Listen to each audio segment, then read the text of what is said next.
everyone. So നമ്മൾ ഇനി discuss ചെയ്യാൻ പോകുന്നത് ബ്ലോക്ക് 2 ആണ്. ബ്ലോക്ക് 2 യൂണിറ്റ് 2 അതിന്റെ ടൈറ്റിൽ ഇങ്ങനെയാണ്: social cognition understanding social behaviour part 1. അപ്പൊ നമുക്ക് അറിയാവുന്ന ഒരു കാര്യമാണ്, ഒരു ഹ്യൂമൻ ബീയിങ് എന്ന് പറയുമ്പോൾ ഒരു സോഷ്യൽ ബീയിങ് ആണ്, അല്ലെ? നമുക്ക് ഒരിക്കലും നമ്മളെ തന്നെ സൊസൈറ്റിയിൽ നിന്ന് മാറി ചിന്തിക്കാനായിട്ട് സാധിക്കില്ല. നമ്മൾ നമ്മളെ കുറിച്ച് ചിന്തിക്കുന്നുണ്ട്, ഒരു ഡെയിലി ബേസിസിൽ നമ്മൾ മറ്റു വ്യക്തികളുമായിട്ട് കമ്മ്യൂണിക്കേറ്റ് ചെയ്ത് പോകുന്നുണ്ട്. അപ്പൊ നമ്മൾ എല്ലാവരും സോഷ്യൽ ബീയിങ്സ് ആണ്. ഒരു ഹ്യൂമൻ ബീയിങ് എന്ന് പറയുമ്പോൾ ഒരു സോഷ്യൽ ബീയിങ് ആണ്. ഇവിടെയാണ് സോഷ്യൽ കോഗ്നിഷനെ കുറിച്ച് ഡിസ്കസ് ചെയ്യേണ്ടത് ഇമ്പോർട്ടന്റ് ആയിട്ട് വരുന്നത്. എന്താണ് സോഷ്യൽ കോഗ്നിഷൻ എന്ന് പറയുന്നത്?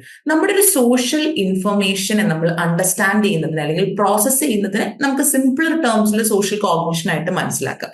ഇനി അതല്ലെങ്കിൽ ഒരു പെർഫെക്റ്റ് ഡെഫിനേഷൻ എന്നുള്ള രീതിയിൽ പറയുകയാണെങ്കിൽ, സോഷ്യൽ കോഗ്നിഷൻ എന്ന് പറയുമ്പോൾ നമ്മുടെ ചുറ്റുമുള്ള സോഷ്യൽ വേൾഡിൽ നിന്ന് നമുക്ക് കിട്ടുന്ന ഇൻഫർമേഷനെ നമ്മൾ എങ്ങനെയാണ് ഡിസ്ക്രൈബ് ചെയ്യുന്നത്, എങ്ങനെയാണ് അതിനെ വിലയിരുത്തുന്നത്, എങ്ങനെയാണ് അതിനെ അനലൈസ് ചെയ്യുന്നത്, എങ്ങനെയാണ് അതിനെ ഓർത്ത് വെക്കുന്നത്, ഇതെല്ലാമാണ് സോഷ്യൽ കോഗ്നിഷൻ. അപ്പൊ ചുറ്റുമുള്ള സോഷ്യൽ വേൾഡിനെ കുറിച്ചുള്ള ഇൻഫർമേഷൻ നമ്മൾ എങ്ങനെ കൊണ്ട് നടക്കുന്നു, എങ്ങനെ ക്യാരി ചെയ്യുന്നു, ഇതാണ് സോഷ്യൽ കോഗ്നിഷൻ എന്നുള്ളത് കൊണ്ട് ഉദ്ദേശിക്കുന്നത്. ഇനി ഈ ഒരു സോഷ്യൽ കോഗ്നിഷൻ നമ്മൾ ഏറ്റവും കൂടുതൽ ഹെൽപ്പ് ചെയ്യുന്ന ഒരു കാര്യമാണ് സ്കീമ. എന്താണ് സ്കീമ എന്ന് വെച്ചാൽ, there cognitive structures containing broader expectations and knowledge of the social world that helps us to systematically organize social information. നമ്മളൊരു വ്യക്തിനെ കണ്ടുമുട്ടുന്നു, ആദ്യം ആ വ്യക്തിനെ കുറിച്ച് നമുക്ക് ഉണ്ടാവുക കുറെ എക്സ്പെക്ടേഷൻസ് ആണ്, കുറെ പ്രതീക്ഷകളാണ്, അല്ലെ? ഏത് വ്യക്തിനെ കണ്ടുമുട്ടിയാലും നമുക്ക് ആ വ്യക്തിനെ കുറിച്ച് കുറച്ച് എക്സ്പെക്ടേഷൻസ് ഉണ്ടാവും. എന്തിന്റെ ബേസിസിലാണ് എക്സ്പെക്ടേഷൻസ് നമുക്ക് ഉണ്ടാവുക? ചിലപ്പോൾ ആ വ്യക്തിയുടെ റോളിന്റെ ബേസിസിലായിരിക്കും. ഇപ്പൊ ഫോർ എക്സാമ്പിൾ, നമുക്ക് നമ്മളുടെ ഒരു ഫാദർ ഫിഗർ, ഒരു അച്ഛനെ കാണുമ്പോൾ ആ അച്ഛനിൽ നിന്ന് കുറച്ച് എക്സ്പെക്ടേഷൻ ഉണ്ടാവും. ഒരു അമ്മേനെ കാണുമ്പോൾ ആ അമ്മയിൽ എക്സ്പെക്ടേഷൻ ഉണ്ടാവും. നമ്മുടെ പാർട്ട്ണറിനെ കാണുമ്പോൾ പാർട്ട്ണറിന്റെ എക്സ്പെക്ടേഷൻ ഉണ്ടാവും. അത് അവരുടെ റോളിന്റെ ബേസ് ചെയ്തിട്ട്, ഒരു സമൂഹത്തിൽ നമ്മുടെ ലൈഫുമായിട്ട് ബന്ധപ്പെട്ട് എന്ത് റോളാണോ പ്ലേ ചെയ്യുന്നത് അതുമായിട്ട് ബന്ധപ്പെട്ടിട്ടുള്ള ഒരു എക്സ്പെക്ടേഷൻ ആണ്. ചില സമയത്ത് ചില റൂൾസ്, ഇപ്പൊ ഒരു ഗ്രൂപ്പിലേക്ക് നമ്മൾ ചെല്ലുമ്പോൾ ഒരു ഗ്രൂപ്പിൽ നിന്ന് നമ്മൾ എക്സ്പെക്ട് ചെയ്യുന്ന ചില ബിഹേവിയേഴ്സ് ഉണ്ടല്ലോ, ആ ഗ്രൂപ്പിന്റെ റൂൾസ്, നമ്മൾ അതിന് നോംസ് എന്നാണ് പറയുന്നത്. ഈ നോംസിന്റെ ബേസിസിൽ ചില സമയത്ത് നമുക്ക് ചില എക്സ്പെക്ടേഷൻസ് ഉണ്ടാവും. ഇപ്പോ ഒരു പൊളിറ്റിക്കൽ പാർട്ടിയിലേക്ക് നമ്മൾ കയറി ചെല്ലുമ്പോൾ ആ പൊളിറ്റിക്കൽ പാർട്ടിക്ക് അതിൻ്റെതായിട്ടുള്ള കുറച്ച് റൂൾസ് ഉണ്ട്, കുറച്ച് നോംസ് ഉണ്ട്. അപ്പൊ നമുക്കറിയാം ആ പൊളിറ്റിക്കൽ പാർട്ടീസിലെ ആൾക്കാർ എങ്ങനെയായിരിക്കും നമ്മളോട് ബിഹേവ് ചെയ്യുക എന്നുള്ളത്. ഇനി അതല്ല, നമ്മൾ കയറി ചെല്ലാൻ പോകുന്നത് മേ ബി ഒരു ചർച്ചിന്റെ ഗ്രൂപ്പിലേക്കാണ്, അല്ലെങ്കിൽ ഒരു മതപരമായിട്ടുള്ള ഒരു ഗ്രൂപ്പിലേക്കാണെങ്കിൽ അവിടെ ഫോളോ ചെയ്യേണ്ട ചില റൂൾസ്, അവിടുത്തെ ആൾക്കാർ നമ്മളോട് എങ്ങനെയായിരിക്കും പെരുമാറുക എന്നുള്ളതിനെ കുറിച്ച് നമുക്കൊരു ധാരണയുണ്ട്. അപ്പൊ ചിലപ്പോൾ ഇത്തരം നോംസിന്റെ ബേസിസിലായിരിക്കും ഒരു സ്കീമ ഡെവലപ്പ് ചെയ്തിട്ടുണ്ടാവുക. ചില സമയത്ത് നമ്മുടെ പാസ്റ്റ് എക്സ്പീരിയൻസിൽ നിന്നായിരിക്കും നമുക്കൊരു സ്കീമ ഡെവലപ്പ് ചെയ്യുക. ഫോർ എക്സാമ്പിൾ, നമ്മളൊരു വ്യക്തിനെ കാണുന്നു, ആ വ്യക്തിനെ വീണ്ടും കാണുമ്പോൾ നമ്മൾ ആദ്യം കണ്ട കാര്യങ്ങൾ ചിലപ്പോൾ ഓർക്കും, അല്ലെ? അപ്പൊ ആ വ്യക്തി ആദ്യം നമ്മൾ കണ്ട സമയത്ത് കുറച്ച് റൂഡായിട്ടാണ് പെരുമാറിയെങ്കിൽ രണ്ടാമത്തെ സമയത്ത് നമ്മൾ ചിലപ്പോൾ അതായിരിക്കും എക്സ്പെക്ട് ചെയ്യുക. ആദ്യം കണ്ട സമയത്ത് ആ വ്യക്തി വളരെ എംപത്തറ്റിക് ആയിട്ട് നമ്മളോട് വളരെ സ്വീറ്റ് ആയിട്ടാണ് പെരുമാറിയെങ്കിൽ രണ്ടാമത് ചിലപ്പോൾ നമ്മൾ അതായിരിക്കും എക്സ്പെക്ട് ചെയ്യുന്നുണ്ടാവും. അപ്പൊ ഇങ്ങനെ പല രീതിയിലും റോളിന്റെ ബേസിസിൽ, അല്ലെങ്കിൽ നോർമിന്റെ ബേസിസിൽ, അതല്ലെങ്കിൽ ഈ പാസ്റ്റ് എക്സ്പീരിയൻസിന്റെ ബേസിസിലെല്ലാം നമുക്ക് ഒരു വ്യക്തിക്ക് ഒരു സ്കീമ ഫോം ചെയ്യും. ഈ സ്കീമയാണ് പിന്നീട് നമുക്ക് നമ്മുടെ ചുറ്റുമുള്ള ഒരു സോഷ്യൽ വേൾഡിനെ മനസ്സിലാക്കാനായിട്ട് നമ്മളെ ഹെൽപ്പ് ചെയ്യുന്ന ഒരു മെന്റൽ സ്ട്രക്ചർ എന്ന് പറയുന്നത്. ഇനി സ്കീമ എന്ന് പറയുമ്പോൾ നമ്മൾ ജസ്റ്റ് നമുക്ക് മറ്റൊരാളെ കുറിച്ച് കിട്ടുന്ന ഐഡിയ മാത്രമാണ് സ്കീമ, ഒരിക്കലല്ല. അത് പലപ്പോഴും നമ്മുടെ കൂടെ ഒരു ഇൻഫറൻസ് അല്ലെങ്കിൽ അസംപ്ഷൻ ആണ്. നമ്മളൊരു സാഹചര്യത്തിനെ, ഒരു വ്യക്തിനെ, അല്ലെങ്കിൽ ഒരു സിറ്റുവേഷനെ എങ്ങനെയാണ് അതിനെ അനുമാനിക്കുന്നത്, അല്ലെങ്കിൽ എങ്ങനെയാണ് അത് വിലയിരുത്തുന്നത്, അത് കൂടിയിട്ടാണ് നമ്മൾ സ്കീമ എന്ന് പറയുന്നത്. അപ്പൊ ഈ സ്കീമ ഉള്ള സമയത്ത് നമുക്ക് ആ സ്കീമയുടെ ബേസിസിലായിരിക്കും നമ്മൾ മറ്റു എല്ലാ കാര്യങ്ങളെ കുറിച്ചും ചിന്തിക്കുന്നത്. ഇപ്പോൾ ഒരു സോഷ്യൽ സിറ്റുവേഷനിൽ നമുക്ക് വേണ്ടത്ര ഇൻഫർമേഷൻ കിട്ടിയിട്ടില്ല എന്ന് വിചാരിക്കും. ഒരു സാഹചര്യത്തിൽ ഇപ്പൊ നമ്മൾ എന്താണ് ഒരു എക്സാമ്പിൾ പറയാം, ഒരു സാഹചര്യത്തിൽ എല്ലാവരും കൂടെ ഓടിക്കൂടുകയാണ്. ഓക്കെ, നമ്മൾ നോക്കുമ്പോൾ എല്ലാവരും കൂടെ ഓടിക്കൂടുകയാണ്, നമുക്ക് എന്താ സംഭവിക്കുന്നതെന്ന് മനസ്സിലാവുന്നില്ല. പക്ഷെ നമ്മുടെ മൈൻഡിലുള്ള ഒരു സോഷ്യൽ സ്കീമിൽ നമ്മൾ വിചാരിക്കുകയാണ് അവിടെ എന്തോ ആക്സിഡന്റ് നടന്നിട്ടുണ്ട്, അല്ലെങ്കിൽ എന്തോ ഒരു അത്യാവശ്യമുണ്ട്, അതുകൊണ്ടാണ് ആൾക്കാർ ഓടിക്കൂടുന്നത്. അപ്പൊ നമുക്ക് വേണ്ടത്ര ഇൻഫർമേഷൻ ആ സിറ്റുവേഷനിൽ ഇല്ലെങ്കിൽ പോലും നമ്മുടെ സ്കീമയുടെ ഹെൽപ്പോട് കൂടിയിട്ട് ആ സിറ്റുവേഷൻ നമ്മൾ മനസ്സിലാക്കി എടുക്കാനായിട്ട് ശ്രമിക്കുകയാണ്. ഇതുപോലെ തന്നെ ഒരു വ്യക്തിയുടെ ബിഹേവിയർ പ്രെഡിക്റ്റ് ചെയ്യാനായിട്ടും ഈ സ്കീമ നമ്മളെ ഹെൽപ്പ് ചെയ്യുന്നുണ്ട്. അത് ചിലപ്പോൾ നമ്മൾ പ്രെഡിക്റ്റ് ചെയ്യുമ്പോൾ അത് ശരിയാവും, ചിലപ്പോൾ അത് നെഗറ്റീവ് ആവാനും സാധ്യതയുണ്ട്. ഇപ്പൊ ഒരു വ്യക്തി എന്തെങ്കിലും ഒരു കാര്യം, ഒരു പക്ഷേ ഒരു വ്യക്തി സമയത്തിന് ഒരു പരിപാടിക്ക് എത്തിയില്ല എന്ന് വിചാരിക്കാം. അപ്പോൾ നമ്മൾ ഈ വ്യക്തിനെ കാണുന്ന സമയത്തൊക്കെ ഈ വ്യക്തി ലേറ്റ് ആയിട്ടാണ് എത്തുന്നതെന്നുണ്ടെങ്കിൽ നമ്മൾ എന്താ പറയാ, അത് ആ വ്യക്തി എപ്പോഴും അങ്ങനെയാണ്, എപ്പോഴും ലേറ്റ് ആണ് എല്ലാ കാര്യത്തിലും. പക്ഷെ ചിലപ്പം ആ വ്യക്തിക്ക് അന്ന് ലേറ്റ് ആവാനായിട്ട് എന്തെങ്കിലും ഒരു ജെനുവൻ ആയിട്ടുള്ള കാരണം ഉണ്ടായിരുന്നിരിക്കാം. അപ്പൊ പലപ്പോഴും ഈ സ്കീമ എപ്പോഴും പോസിറ്റീവ് ആയിരിക്കണം എന്നില്ല. ചില സമയത്ത് എറർ വരാം, അല്ലെങ്കിൽ ചിലപ്പോൾ ഒരു നെഗറ്റീവ് ആയിട്ടുള്ള ഒരു ചിന്തയിലേക്കും ഈ സ്കീമ നമ്മൾ കൊണ്ടുപോകാം. ഇനി ഈ സ്കീമയുടെ വേറെ പ്രത്യേകത എന്താണെന്ന് വെച്ചാൽ ചില സിറ്റുവേഷൻസിൽ ഒരു സോഷ്യൽ ഇൻഫർമേഷൻ ഗ്യാദർ ചെയ്യാനായിട്ട് നമുക്ക് ഒട്ടും എഫേർട്ട് ഇടാതെ ഒരു സോഷ്യൽ ഇൻഫർമേഷൻ പ്രോസസ്സിംഗ് നടക്കും. കാരണം ഈ ഒരു മെന്റൽ സ്ട്രക്ചർ നമ്മുടെ മൈൻഡിൽ ഉള്ളതുകൊണ്ട് തന്നെ ഓരോ സാഹചര്യത്തിൽ അല്ലെങ്കിൽ ഓരോ ആൾക്കാരുടെ അടുത്തും ഇൻസ്റ്റന്റ് ആയിട്ട് ഈ ഒരു ഇൻഫർമേഷൻ പ്രോസസ്സിംഗ് നടക്കും. പലപ്പോഴും നമുക്കൊരു എഫേർട്ട് ഇടേണ്ടതായിട്ട് വരാറില്ല, കാരണം സ്ട്രക്ചർ ഓൾറെഡി നമ്മുടെ മൈൻഡിൽ സെറ്റ് ആണ്. അതുപോലെ തന്നെ വേറൊരു കാര്യമാണ്, നമ്മളെ പലപ്പോഴും നമ്മുടെ മെമ്മറിക്ക് ഒരു ഇൻഫർമേഷൻ കോഡ് ചെയ്യാനും ആ ഇൻഫർമേഷൻ സ്റ്റോർ ചെയ്യാനും ആ ഇൻഫർമേഷൻ റിട്രീവ് ചെയ്യാനും ഒക്കെ നമ്മുടെ മെമ്മറിനെ ഹെൽപ്പ് ചെയ്യുന്ന ഒരു സ്ട്രക്ചറും കൂടിയാണ് സ്കീമ എന്ന് പറയുന്നത്. ഇനി നമുക്ക് മെയിൻ ആയിട്ടും കുറച്ച് ടൈപ്സ് ഓഫ് സ്കീമയുണ്ട്. ഓക്കെ, അതിൽ ഫസ്റ്റ് വരുന്നത് പേഴ്സൺ സ്കീമയാണ്, സെക്കൻഡ് വരുന്നത് സെൽഫ് സ്കീമയാണ്, ആൻഡ് തേർഡ് വരുന്നത് ഗ്രൂപ്പ് സ്കീമയാണ്. അപ്പൊ ഇതിൽ ഓരോന്നിൽ എന്താണ് പറയുന്നത് നമുക്ക് ഡീറ്റെയിൽ ആയിട്ട് നോക്കാം. First one person schema. ഈ പേഴ്സൺ സ്കീമ എന്ന് പറയുമ്പോൾ മറ്റുള്ളവരുടെ പേഴ്സണാലിറ്റീസുമായിട്ട് റിലേറ്റഡ് ആയിട്ടുള്ളതാണ് പേഴ്സൺ സ്കീമ എന്ന് പറയുന്നത്. ഒരു വ്യക്തിയുടെ വ്യക്തിത്വവുമായിട്ട് ബന്ധപ്പെട്ട് കിടക്കുന്നത്. ഈ പേഴ്സണൽ സ്കീമിനെ തന്നെയാണ് നമ്മൾ പേഴ്സൺ പ്രോട്ടോടൈപ്പ് എന്ന് പറയുന്നത്. ഇനി ഈ പേഴ്സണാലിറ്റിയുടെ കാര്യം പറയുമ്പോൾ രണ്ട് ടൈപ്പായിട്ട് നമുക്ക് പറയാം. ഒന്ന് യൂണിവേഴ്സൽ ആയിട്ട് നമുക്കൊരു പേഴ്സണാലിറ്റി ടൈപ്പ് പോലെ പറയാം. ഇപ്പൊ നമുക്ക് വേണമെങ്കിൽ പറയാം ഒരു വ്യക്തി ആള് ഭയങ്കര ഡിപ്രസീവ് ആയിട്ടുള്ള വ്യക്തിയാണ്, അല്ലെങ്കിൽ ഈ വ്യക്തി ഭയങ്കര എക്സ്ട്രോവേർട്ട് ആണ്, അപ്പൊ ആള് എല്ലാവരുമായിട്ട് മിങ്കിൾ ചെയ്യുന്ന ഒരാളാണ്. ചില വ്യക്തി ഭയങ്കര ഇൻട്രോവേർട്ട് ആണ്, ചിലർ ഭയങ്കര സോഷ്യബിൾ ആണ്. അങ്ങനെയൊക്കെ നമ്മൾ കോമൺ ആയിട്ട് യൂണിവേഴ്സൽ ആയിട്ട് കുറച്ച് ജനറലൈസ്ഡ് ആയിട്ട് പറയുന്ന രീതിയിൽ നമുക്ക് വേണമെങ്കിൽ മറ്റൊരാളുടെ പേഴ്സണാലിറ്റിനെ ഡിഫൈൻ ചെയ്യാം. അതല്ലെങ്കിൽ സ്പെസിഫിക് ആയിട്ട് നമ്മൾ പറയും. ഇപ്പൊ സ്പെസിഫിക് ആയിട്ട് നമുക്ക് ഇഷ്ടമുള്ള ചില ആൾക്കാരുണ്ടാവും. അപ്പൊ ഞാൻ മുന്നേ പറഞ്ഞതുപോലെ മഹാത്മാഗാന്ധി ഒരു സ്പെസിഫിക് ആയിട്ടുള്ള ഇൻഡിവിജ്വൽ ആണ്.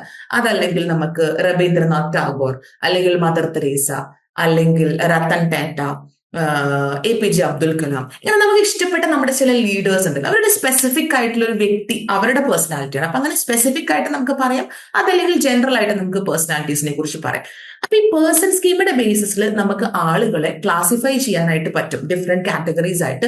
അതുപോലെ തന്നെ നമുക്ക് വേണമെന്നുണ്ടെങ്കിൽ അവരുടെ ബിഹേവിയർ പ്രെഡിക്റ്റ് ചെയ്യാൻ പറ്റും. ഇപ്പൊ ഒരു വ്യക്തി ഭയങ്കര സോഷ്യബിൾ ആണെന്ന് വിചാരിക്കുക, അപ്പൊ അവരുടെ ഒരു പേഴ്സൺ സ്കീം ആണെന്ന് നമുക്ക് പറയാൻ പറ്റും. ഈ വ്യക്തി എല്ലാവരുടെയും കൂടെ യോജിച്ച് പോയിക്കോളും എന്ന് പറയാൻ പറ്റും. ഇപ്പൊ ഒരു വ്യക്തി ഇൻട്രോവേർട്ട് ആണെങ്കിൽ നമുക്ക് അവരെ ചിലപ്പോൾ ഒരു ഗ്രൂപ്പിൽ എല്ലാവരുമായിട്ട് ഇന്ററാക്ട് ചെയ്യേണ്ട ഒരു ടാസ്കിൽ നമുക്ക് ചിലപ്പോൾ കൊണ്ടിടാൻ പറ്റില്ല. കാരണം നമുക്കറിയാം, എനിക്ക് പ്രെഡിക്റ്റ് ചെയ്യാൻ പറ്റും ഈ വ്യക്തി അങ്ങനെ ചിലപ്പം ഇനീഷ്യേറ്റീവ് എടുത്ത് എല്ലാവരോടും പോയിട്ട് അങ്ങോട്ട് സംസാരിക്കാൻ സാധ്യതയില്ല. അപ്പൊ ഇത്തരത്തിൽ നമുക്ക് ഓരോരുത്തരുടെയും ബിഹേവിയർ അവരുടെ പേഴ്സണാലിറ്റിയുടെ ബേസിൽ മനസ്സിലാക്കാനായിട്ട് ഈ പേഴ്സണൽ സ്കീം നമ്മളെ ഹെൽപ്പ് ചെയ്യുന്നുണ്ട്. അതുപോലെ നമുക്ക് ജനറൽ ആയിട്ട് പറയുകയും ചെയ്യാം. ഈ ഒരു വ്യക്തി നമുക്ക് കമ്പയർ ചെയ്യാൻ പറ്റും. ഈ ഒരു വ്യക്തിനേക്കാളും മറ്റൊരു വ്യക്തി ഡോമിനേറ്റ് ചെയ്ത് നിൽക്കും, അല്ലെങ്കിൽ ഈ A എന്ന് പറഞ്ഞ വ്യക്തിനേക്കാളും B കുറച്ച് സബ്മിസീവ് ആയിരിക്കും. അങ്ങനെ നമുക്ക് കമ്പയർ ചെയ്യാനും പറ്റും ആൾക്കാരുടെ ഒരു പേഴ്സൺ സ്കീമ വെച്ചിട്ട്. ഇനി സെൽഫ് സ്കീമിലേക്ക് വരുന്ന സമയത്ത് നമ്മുടെ ഓൺ ആയിട്ടുള്ള, നമ്മൾ സ്വന്തമായിട്ട് നമ്മളുമായിട്ട് റിലേറ്റഡ് ആയിട്ടുള്ള ഇൻഫർമേഷൻ, നമ്മുടെ ഒരു കോഗ്നിറ്റീവ് ഇൻഫർമേഷൻ ആണ് ബേസിക്കലി ഈ സെൽഫ് സ്കീമയിൽ വരുന്നത്. ഇതിനെ തന്നെ നമുക്ക് വേണമെങ്കിൽ സെൽഫ് കൺസെപ്റ്റ് എന്നും വേണമെങ്കിൽ പറയാം. കാരണം സെൽഫ് കൺസെപ്റ്റ് എന്ന് പറയുമ്പോൾ എന്താ, നമ്മളെക്കുറിച്ച് തന്നെയുള്ള ഒരു അണ്ടർസ്റ്റാൻഡിങ്, അല്ലെങ്കിൽ നമ്മളെക്കുറിച്ച് തന്നെ നമുക്കുള്ള ഒരു ഐഡിയ ആണ് ബേസിക്കലി സെൽഫ് കൺസെപ്റ്റ് എന്നുള്ളതോട് ഉദ്ദേശിക്കുന്നത്. ഈ എക്സ്പെക്ടേഷൻസ് നമുക്ക് എങ്ങനെയാ വരാം? നമ്മുടെ പാസ്റ്റ് എക്സ്പീരിയൻസസിൽ നിന്നാണ് ഈ സെൽഫ് സ്കീമാസ് രൂപപ്പെടുന്നത്, അല്ലെ? നമ്മുടെ പാസ്റ്റ് എക്സ്പീരിയൻസസ് അത് മോഡിഫൈ ചെയ്ത് അതിൽ മാറ്റം വരുത്തിയിട്ടാണ് ഒരു വ്യക്തിയുടെ സെൽഫ് കൺസെപ്റ്റ് രൂപപ്പെടുന്നത്. അപ്പൊ ചിലപ്പോൾ ഒരു സെൽഫ് കൺസെപ്റ്റിൽ നമുക്ക് നമ്മളെ കുറിച്ച് തന്നെ തോന്നുന്ന ചില കാര്യങ്ങൾ ചിലപ്പോൾ ശരിയായിരിക്കാം, ചിലപ്പോൾ തെറ്റായിരിക്കാം. ഇനി വേറൊരു കാര്യം എന്താണെന്ന് വെച്ചാൽ, ചില വ്യക്തികളുടെ ഈ ഒരു സെൽഫ് കൺസെപ്റ്റ് അല്ലെങ്കിൽ സെൽഫ് സ്കീമ എന്ന് പറയുന്നത് സിറ്റുവേഷൻ അനുസരിച്ച് മാറ്റം വരുന്ന ഒരു കാര്യമായിരിക്കും. ഇപ്പൊ നമ്മുടെ ഒരു ബോസിനെ എടുക്കുകയാണെങ്കിൽ, ഈ ബോസ് ചിലപ്പോൾ നമ്മുടെ ഓഫീസിൽ വരുന്ന സമയത്ത് ഭയങ്കര സ്ട്രിക്റ്റ് ആയിരിക്കും, ഭയങ്കര ഡോമിനേറ്റ് ചെയ്ത് നിൽക്കുന്ന ഒരാളായിരിക്കും. പക്ഷെ നേരെ തിരിച്ച് അദ്ദേഹം അതല്ലാത്ത ഒരു സിറ്റുവേഷനിൽ വളരെ കൂളായിട്ട് എല്ലാവരുമായിട്ട് നല്ല രീതിയിൽ ഇടപെടുന്ന, വളരെ ഇന്നസെന്റ് ആയിട്ടുള്ള, അല്ലെങ്കിൽ വളരെ ലിബറൽ ആയിട്ടുള്ള ഒരാളായിരിക്കും. അപ്പോൾ ഈ ഡിഫറെന്റ് കോണ്ടെക്സ്റ്റ് അനുസരിച്ച് ചിലപ്പോൾ ഈ സെൽഫ് സ്കീമയ്ക്ക് വേരിയേഷൻസ് വരാം. അപ്പൊ ബേസിക്കലി നമ്മുടെ സെൽഫ് കൺസെപ്റ്റിനെയാണ് ഉദ്ദേശിക്കുന്നത്.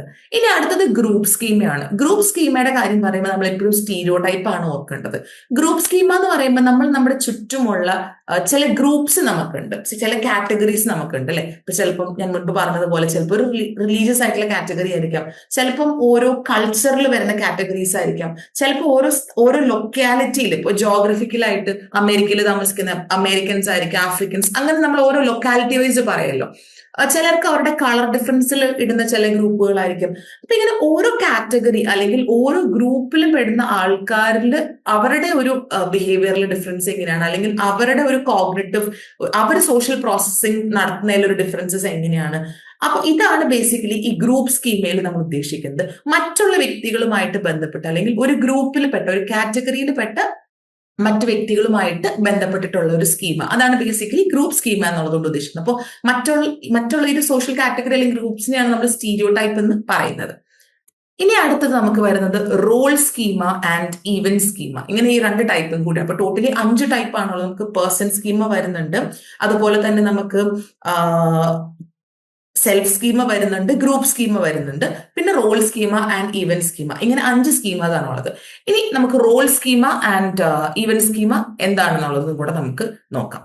റോൾ സ്കീമിലേക്ക് വരുന്ന സമയത്ത് സൊസൈറ്റിയിൽ ആൾക്കാർക്ക് പലതരത്തിലുള്ള റോളുകൾ ഉണ്ട്. ഈ റോളുമായിട്ട് അസോസിയേറ്റഡ് ആയിട്ടുള്ള സ്കീമിനെയാണ് റോൾ സ്കീമ എന്ന് പറയുന്നത്. ഇപ്പൊ അതിൽ നമുക്കൊരു എക്സാമ്പിൾ പറയാനാണെന്നുണ്ടെങ്കിൽ നമുക്ക് ഓൾറെഡി അറിയാം പല ടൈപ്സ് ഓഫ് റോൾസ് നമുക്ക് പറയാം കേട്ടോ. ഇപ്പം ഒരു ഓക്യുപ്പേഷനുമായിട്ട് ബന്ധപ്പെട്ടിട്ട് ഒരു ഓക്യുപ്പേഷൻ നമുക്ക് പല ടൈപ്സ് ഓഫ് ഓക്യുപ്പേഷൻ ഉണ്ട്. ചിലർ ഡോക്ടേഴ്സ് ആണ്, ചിലർ ടീച്ചേഴ്സ് ആണ്, ചിലര് ബിസിനസ് ചെയ്യുന്ന ആൾക്കാരാണ്, ചിലര് എഞ്ചിനീയേഴ്സ് ആണ്. ഈ ഓരോ ഓക്യുപ്പേഷനിൽപ്പെട്ട ആൾക്കാരും പല റോൾസ് അല്ലേ. അപ്പൊ അവരും ആ റോളുമായിട്ട് ബന്ധപ്പെട്ടിട്ടുള്ള ചില സ്പെസിഫിക് ക്യാരക്ടറിസ്റ്റിക്സ് അല്ലെങ്കിൽ ചില കാര്യങ്ങൾ അവർക്കുണ്ടല്ലോ. അപ്പൊ ഇത്തരത്തിൽ നമുക്ക് ഓക്യുപ്പേഷൻ അവർ ചെയ്യുന്ന ജോലിയുടെ ബേസിൽ നമുക്ക് വേണമെങ്കിൽ റോൾ സ്കീമ പറയാം. അതല്ലാന്നുണ്ടെങ്കിൽ ഒരു ഗ്രൂപ്പിൽ തന്നെ ആൾക്കാർ ഏറ്റെടുക്കുന്ന പല റോൾസ് ഇല്ലേ. ഇപ്പൊ ചിലര് ഗ്രൂപ്പ് ലീഡേഴ്സ് ആണ്, ചിലര് ഗ്രൂപ്പിൽ ഹെൽപ്പ് ചെയ്യുന്ന മെമ്പേഴ്സ് ആണ്, ചിലർ അതിൽ ഡിഫറെന്റ് കമ്മിറ്റീസിൽ വർക്ക് ചെയ്യുന്ന ആൾക്കാരാണ്. എന്താ പറയാ, അപ്പൊ ഇത്തരത്തില് ചിലരെ സപ്പോർട്ട് ചെയ്യുന്ന ആൾക്കാരാണ്. അപ്പൊ ഇങ്ങനെ ഗ്രൂപ്പിൽ തന്നെ പല റോൾസ് പ്ലേ ചെയ്യുന്ന അനുസരിച്ചും ഈ റോൾ സ്കീമയിലെ വ്യത്യാസങ്ങൾ വരും. അപ്പൊ ഇതിങ്ങനെ ഡിഫറെന്റ് ആയിട്ട് ഈ സമൂഹത്തിൽ ആൾക്കാർ ഏറ്റെടുത്തിരിക്കുന്ന പല പല റോളുകളുമായിട്ട് ബന്ധപ്പെട്ടിട്ട് വരുന്ന സ്കീമിനെയാണ് നമ്മൾ റോൾ സ്കീം എന്നുള്ളതുകൊണ്ട് ഉദ്ദേശിക്കുന്നത്. ഇനി വേറെ ഇതിനകത്ത് വളരെ ഇൻട്രസ്റ്റിംഗ് ആയിട്ടുള്ള കാര്യം എന്താണെന്ന് വെച്ചാൽ, നമ്മൾ ആദ്യം ഒരു വ്യക്തിനെ കാണുന്ന സമയത്ത് ആ വ്യക്തിയോട് നമ്മൾ ഫോം ചെയ്യുന്ന എക്സ്പെക്ടേഷൻ എന്ന് പറയുന്നത് നമ്മൾ കാണുന്ന വിസിബിൾ ആയിട്ടുള്ള കാര്യങ്ങളുമായിട്ട് ബന്ധപ്പെട്ടിട്ടാണ്. ഫോർ എക്സാമ്പിൾ, ഇപ്പം എന്താണ് പറയാ, നമ്മുടെ മുൻപിൽ വളരെ വെൽ ഡ്രസ്ഡ് ആയിട്ടുള്ള ഒരു വ്യക്തി വരികയാണ്. ടക്കിൻ ചെയ്തിട്ട് വളരെ വെൽ ഡ്രസ്ഡ് ആയിട്ട് വെൽ ഗ്രൂംഡ് ആയിട്ടുള്ള നല്ലൊരു വ്യക്തി വരികയാണെങ്കിൽ നമ്മൾ ആദ്യം തന്നെ നമുക്കൊരു പോസിറ്റീവ് ആയിട്ടുള്ള ഒരു എക്സ്പെക്ടേഷൻ ആയിരിക്കും അല്ലെ. നമുക്കും ആ വ്യക്തിയുടെ അടുത്തൊരു കോൺവെർസേഷന് താല്പര്യം തോന്നും. പക്ഷെ കുറച്ച് കഴിഞ്ഞിട്ടായിരിക്കും ചിലപ്പോൾ ആ വ്യക്തി യഥാർത്ഥത്തിൽ എങ്ങനെയാണ്, ചിലപ്പോൾ ഒരു നെഗറ്റീവ് ഷെയ്ഡുള്ള ഒരാളായിരിക്കും. പക്ഷെ നമ്മളത് കുറെ കഴിഞ്ഞിട്ടാണ് അറിയാം. അതുകൊണ്ടാണ് പറയുന്നത്, നമ്മൾ ആദ്യം തന്നെ ഒരു വ്യക്തിനെ കാണുന്ന സമയത്ത് വിസിബിൾ ആയിട്ട് നമുക്ക് കാണാൻ പറ്റുന്ന കാര്യങ്ങളാണ് നമ്മൾ ഏറ്റവും കൂടുതൽ ഇൻഫ്ലുവൻസ് ചെയ്യുന്നത്. അതിനുശേഷമാണ് വ്യക്തിയുടെ ഒരു വ്യക്തിത്വം അല്ലെങ്കിൽ ആ വ്യക്തിയുടെ ഒരു പേഴ്സണാലിറ്റി ട്രേറ്റ്സിലേക്ക് നമ്മൾ പോകുന്നത്. ഇനി ലാസ്റ്റ് വൺ ആണ് ഈവന്റ് സ്കീമ. ഈവന്റ് സ്കീമ എന്ന് പറയുമ്പോൾ നമ്മൾ അതിനെ പറയുന്നത് സ്ക്രിപ്റ്റ് എന്നാണ്. നമ്മുടെ ചുറ്റും നടക്കുന്ന, നമ്മുടെ സോഷ്യൽ ലൈഫിൽ, നമ്മുടെ സൊസൈറ്റിയിൽ നടക്കുന്ന പല ഈവന്റ്സിലും ഓരോ വ്യക്തികൾ എങ്ങനെയാണ് പെരുമാറുക, അല്ലെങ്കിൽ ആ ഈവന്റ് ഒരു കാര്യം എങ്ങനെയാണ് സംഭവിക്കുക, അത് എന്ത് പാറ്റേണിലാണ് മുന്നോട്ട് പോവുക ായിട്ട് അസോസിയേറ്റ് ചെയ്തിട്ട് വരുന്ന ഒരു സ്കീമയാണ് ഈവന്റ് സ്കീമ എന്ന് പറയുന്നത്. ഇപ്പൊ ഇതിനൊരു എക്സാമ്പിൾ പറയുകയാണെങ്കിൽ, ഇപ്പൊ നമ്മളോട് ചോദിക്കുകയാണ്, സാധാരണ ഇന്ത്യയിലെ സ്കൂളുകളിൽ എങ്ങനെയാണ് പ്രവർത്തിക്കുന്നത്, ഇന്ത്യയിലെ സ്കൂളുകൾ രാവിലെ മുതൽ വൈകുന്നേരം വരെ പ്രവർത്തിക്കുന്ന രീതി എന്താണ്? അപ്പൊ നമുക്ക് മേബി പറയാൻ പറ്റും, രാവിലെ മേബി അസംബ്ലിയോടുകൂടി തുടങ്ങുന്നു. അത്യാവശ്യം രാവിലെ ഒരു 9 മണി തൊട്ട് ഒരു വൈകുന്നേരം 3 മണി 4 മണി വരെയാണ് സാധാരണ സ്കൂളുകൾ ഉണ്ടാവുക. അതിൽ സ്റ്റുഡൻസ് എങ്ങനെയായിരിക്കും, അവർ യൂണിഫോം ധരിച്ചു വരണം, ടീച്ചേഴ്സ് എങ്ങനെയായിരിക്കും എന്നുള്ളതിനെ കുറിച്ചൊക്കെ നമുക്ക് അത്യാവശ്യം ഒരു ഐഡിയ കൊടുക്കാൻ പറ്റും അല്ലെ. കാരണം നമുക്ക് ഫെമിലിയർ ആയിട്ടുള്ള ഒരു കാര്യമാണ്. അപ്പൊ ഇതാണ് ഈവന്റ് സ്കീമ എന്ന് പറയുന്നത്. അപ്പൊ എന്ത് ഇവന്റ് നടക്കുന്ന സമയത്തും ഇതിനെക്കുറിച്ചുള്ള ഒരു മെമ്മറി നമ്മുടെ മൈൻഡിൽ സ്റ്റോർ ആവുകയാണ്. പിന്നീട് ഈ ഒരു സ്റ്റോർ ചെയ്തിരിക്കുന്ന ഇൻഫർമേഷൻ ആണ് നമ്മൾ വീണ്ടും വീണ്ടും ഡെവലപ്പ് ചെയ്ത് അല്ലെങ്കിൽ അതിൽ മോഡിഫിക്കേഷൻസ് വരുത്തിയിട്ട് ഓരോ സ്കീമാസ് ആയിട്ട് നമ്മുടെ മൈൻഡിൽ വന്നുകൊണ്ടിരിക്കുന്നത്. അപ്പം സ്കീമ എന്ന് പറയുമ്പോൾ ബേസിക്കലി നടന്ന കാര്യത്തിനെ കുറിച്ച് നമ്മുടെ മൈൻഡിൽ നമ്മൾ സ്റ്റോർ ചെയ്തേക്കുന്ന മെമ്മറിയാണ് ആദ്യത്തെ സ്കീമ. അതിനുശേഷമാണ് പിന്നീട് ചിലപ്പോൾ അത് തെറ്റായിട്ടുള്ള സ്കീമാണ്. നമ്മൾ സ്റ്റോർ ചെയ്തേക്കുന്ന ഇൻഫർമേഷൻ, ഇപ്പൊ ഒരു വ്യക്തിയെ കുറിച്ചോ അല്ലെങ്കിൽ ഒരു കാര്യത്തിനെ കുറിച്ചോ തെറ്റാണെങ്കിൽ നമ്മളത് മാറ്റുന്നു. നമ്മുടെ സ്കീമ വളരെ ചുരുങ്ങിയതാണെങ്കിൽ നമ്മളത് എക്സ്പാൻഡ് ചെയ്ത് അതിനകത്തേക്ക് കൂടുതൽ ഇൻഫർമേഷൻസ് ആഡ് ചെയ്ത് പോകുന്നു. ഇങ്ങനെയാണ് സ്കീമയിൽ ഒരു ചേഞ്ചസ് നമ്മൾ വരുത്തുന്നുണ്ടാവുക. യെസ്, ഇനി സ്കീമയുടെ ഇമ്പാക്ട് എന്താണ്? സ്കീമ ജസ്റ്റ് ഉണ്ടായിട്ട് മാത്രം കാര്യമില്ല, നമ്മൾ എങ്ങനെ ഇൻഫ്ലുവൻസ് ചെയ്യുന്നു, എങ്ങനെയാണ് ഇമ്പാക്ട് ഉണ്ടാവുക എന്നുള്ള കാര്യങ്ങൾ കൂടെ നമുക്ക് അറിയാനായിട്ടുണ്ട്. അപ്പൊ അതിൽ എന്തൊക്കെ സപ്പോർട്ടിംഗ് തിയറീസ് ആണ് വരുന്നതെന്ന് നമുക്ക് ഇനി ഡിസ്കസ് ചെയ്യാം. ഇമ്പാക്ട് ഓഫ് സ്കീമയിൽ നമുക്ക് വരുന്നത് ഫസ്റ്റ് വൺ തിയറി ഡ്രിവൺ ആണ്. ഈ തിയറി ഡ്രിവണിൽ പോകുന്നതിനേക്കാളും മുൻപ് നമ്മുടെ സോഷ്യൽ സിറ്റുവേഷനിൽ നമുക്ക് ഒരുപാട് ഇൻഫർമേഷൻസ് വരുന്നുണ്ടല്ലേ. എല്ലാ ഇൻഫർമേഷനും നമുക്ക് ഒരേ സമയം അറ്റൻഡ് ചെയ്യാനായിട്ട് പോസിബിൾ ആയിട്ടുള്ള കാര്യമാണ്? തീർച്ചയായിട്ടും അല്ല. നമുക്ക് എല്ലാത്തിനോട് അറ്റൻഡ് ചെയ്യാനായിട്ട് പറ്റില്ല, അല്ലെങ്കിൽ എല്ലാം അറ്റൻഡ് ചെയ്തതിനു ശേഷം റെസ്പോണ്ട് ചെയ്യാനും നമുക്ക് പറ്റില്ല. അപ്പൊ പലപ്പോഴും നമുക്ക് ഇതിന്റെ ഒരു പ്രാക്ടിക്കൽ സൈഡ് തരുന്ന ഈ സ്കീമയാണ്. കാരണം സ്കീമ ഓൾറെഡി ഫോം ആയിട്ടുള്ള ഒരു മെന്റൽ സ്ട്രക്ചർ ആണ്. അപ്പൊ അതിന്റെ ബേസിൽ നമുക്ക് പല സോഷ്യൽ സിറ്റുവേഷനിലും ഒരു ജഡ്ജ്മെന്റിലേക്ക് എത്താൻ അല്ലെങ്കിൽ ഒരു ഡിസിഷൻ മേക്ക് ചെയ്യാൻ, അല്ലെങ്കിൽ എല്ലാ സിറ്റുവേഷനും ഓർത്ത് വെക്കേണ്ടതായിട്ടില്ല. അപ്പൊ ഏത് സോഷ്യൽ സിറ്റുവേഷനാണ് ഓർത്ത് വെക്കേണ്ടത്, ഓരോ സിറ്റുവേഷനിൽ എന്ത് കാര്യങ്ങളാണ് ഞാൻ കൂടുതൽ ശ്രദ്ധിക്കേണ്ടത് അല്ലെങ്കിൽ അറ്റൻഡ് ചെയ്യേണ്ടത്, ഇതെല്ലാം സ്കീമയുടെ ബേസിൽ നമുക്ക് ഇതിനെല്ലാം ഒരു കൺക്ലൂഷനിലേക്ക് എത്താനായിട്ട് സാധിക്കും. അപ്പൊ അതുകൊണ്ട് തന്നെ എല്ലാത്തിനും ഒരു പ്രാക്ടിക്കൽ സൈഡാണ് ഒരു സ്കീമ എന്ന് പറയുന്നത്. ഇനി സ്കീമയുടെ ഫസ്റ്റ് ഇമ്പാക്ട് ഞാൻ പറഞ്ഞതുപോലെ തിയറി ഡ്രിവൺ ആണെന്നുള്ളത്. ഓൾറെഡി നമ്മുടെ എക്സ്പീരിയൻസിന്റെ ബേസിസിൽ ഫോം ചെയ്തിരിക്കുന്ന ഒരു കാര്യമാണ് ഒരു സ്കീമ എന്ന് പറയുന്നത്. അപ്പൊ പല സിറ്റുവേഷനിലും സോഷ്യൽ സിറ്റുവേഷനിലായിരിക്കുന്ന സമയത്ത് ഈ സോഷ്യൽ സിറ്റുവേഷനെ എങ്ങനെയാണ് അതിൽ ഓരോ കാര്യങ്ങളും കാറ്റഗറൈസ് ചെയ്യേണ്ടത്, അതുപോലെ ഈ സോഷ്യൽ സിറ്റുവേഷനിലുള്ള ഇൻഫർമേഷൻ നമുക്ക് എങ്ങനെയാണെന്ന് ഓർഗനൈസ് ചെയ്തെടുക്കാനായിട്ട് ഹെൽപ്പ് ചെയ്യുക, ഇതെല്ലാം ബേസിക്കലി സ്കീമയിലാണ് വരുന്നത്. ഇതൊക്കെയാണ് ഈ സ്കീമയിലുള്ള ഇൻഫർമേഷൻ, ഈ ഒരു ഡീറ്റെയിൽസ് ഒക്കെയാണ് നമുക്കൊരു തിയറി പോലെ ആക്ട് ചെയ്യുന്നത്. അപ്പൊ നമ്മളൊരു പുതിയ സിറ്റുവേഷൻ ആദ്യമായിട്ട് ഡീൽ ചെയ്ത ഒരു സിറ്റുവേഷൻ ആണെങ്കിലും പലപ്പോഴും അവിടെ സബ് കോൺഷ്യസ് ആയിട്ട് നമ്മുടെ മൈൻഡിന്റെ ബാക്ക്ഗ്രൗണ്ടിൽ ചില പ്രോസസ്സ് നടക്കുന്നുണ്ട് ഈ സ്കീമയുടെ ബേസിസിൽ. ആ പ്രോസസ്സിലൂടെയാണ് പലപ്പോഴും നമ്മൾ ഒരു സോഷ്യൽ സിറ്റുവേഷനെ ഇന്റർപ്രറ്റ് ചെയ്യുന്നത്, അല്ലെങ്കിൽ ഒരു വ്യക്തിനെ ഇന്റർപ്രറ്റ് ചെയ്യുന്നത്. അപ്പൊ ഇതിനെല്ലാം ബേസ് ആയിട്ട് വരുന്നത് നമ്മുടെ സ്കീമയാണ്. കാരണം സ്കീമയിൽ ഓൾറെഡി നമ്മുടെ എക്സ്പീരിയൻസിന്റെ ബേസിസിൽ കുറച്ച് ഇൻഫർമേഷൻ സ്റ്റോർ ചെയ്ത് വെച്ചിട്ടുണ്ട്.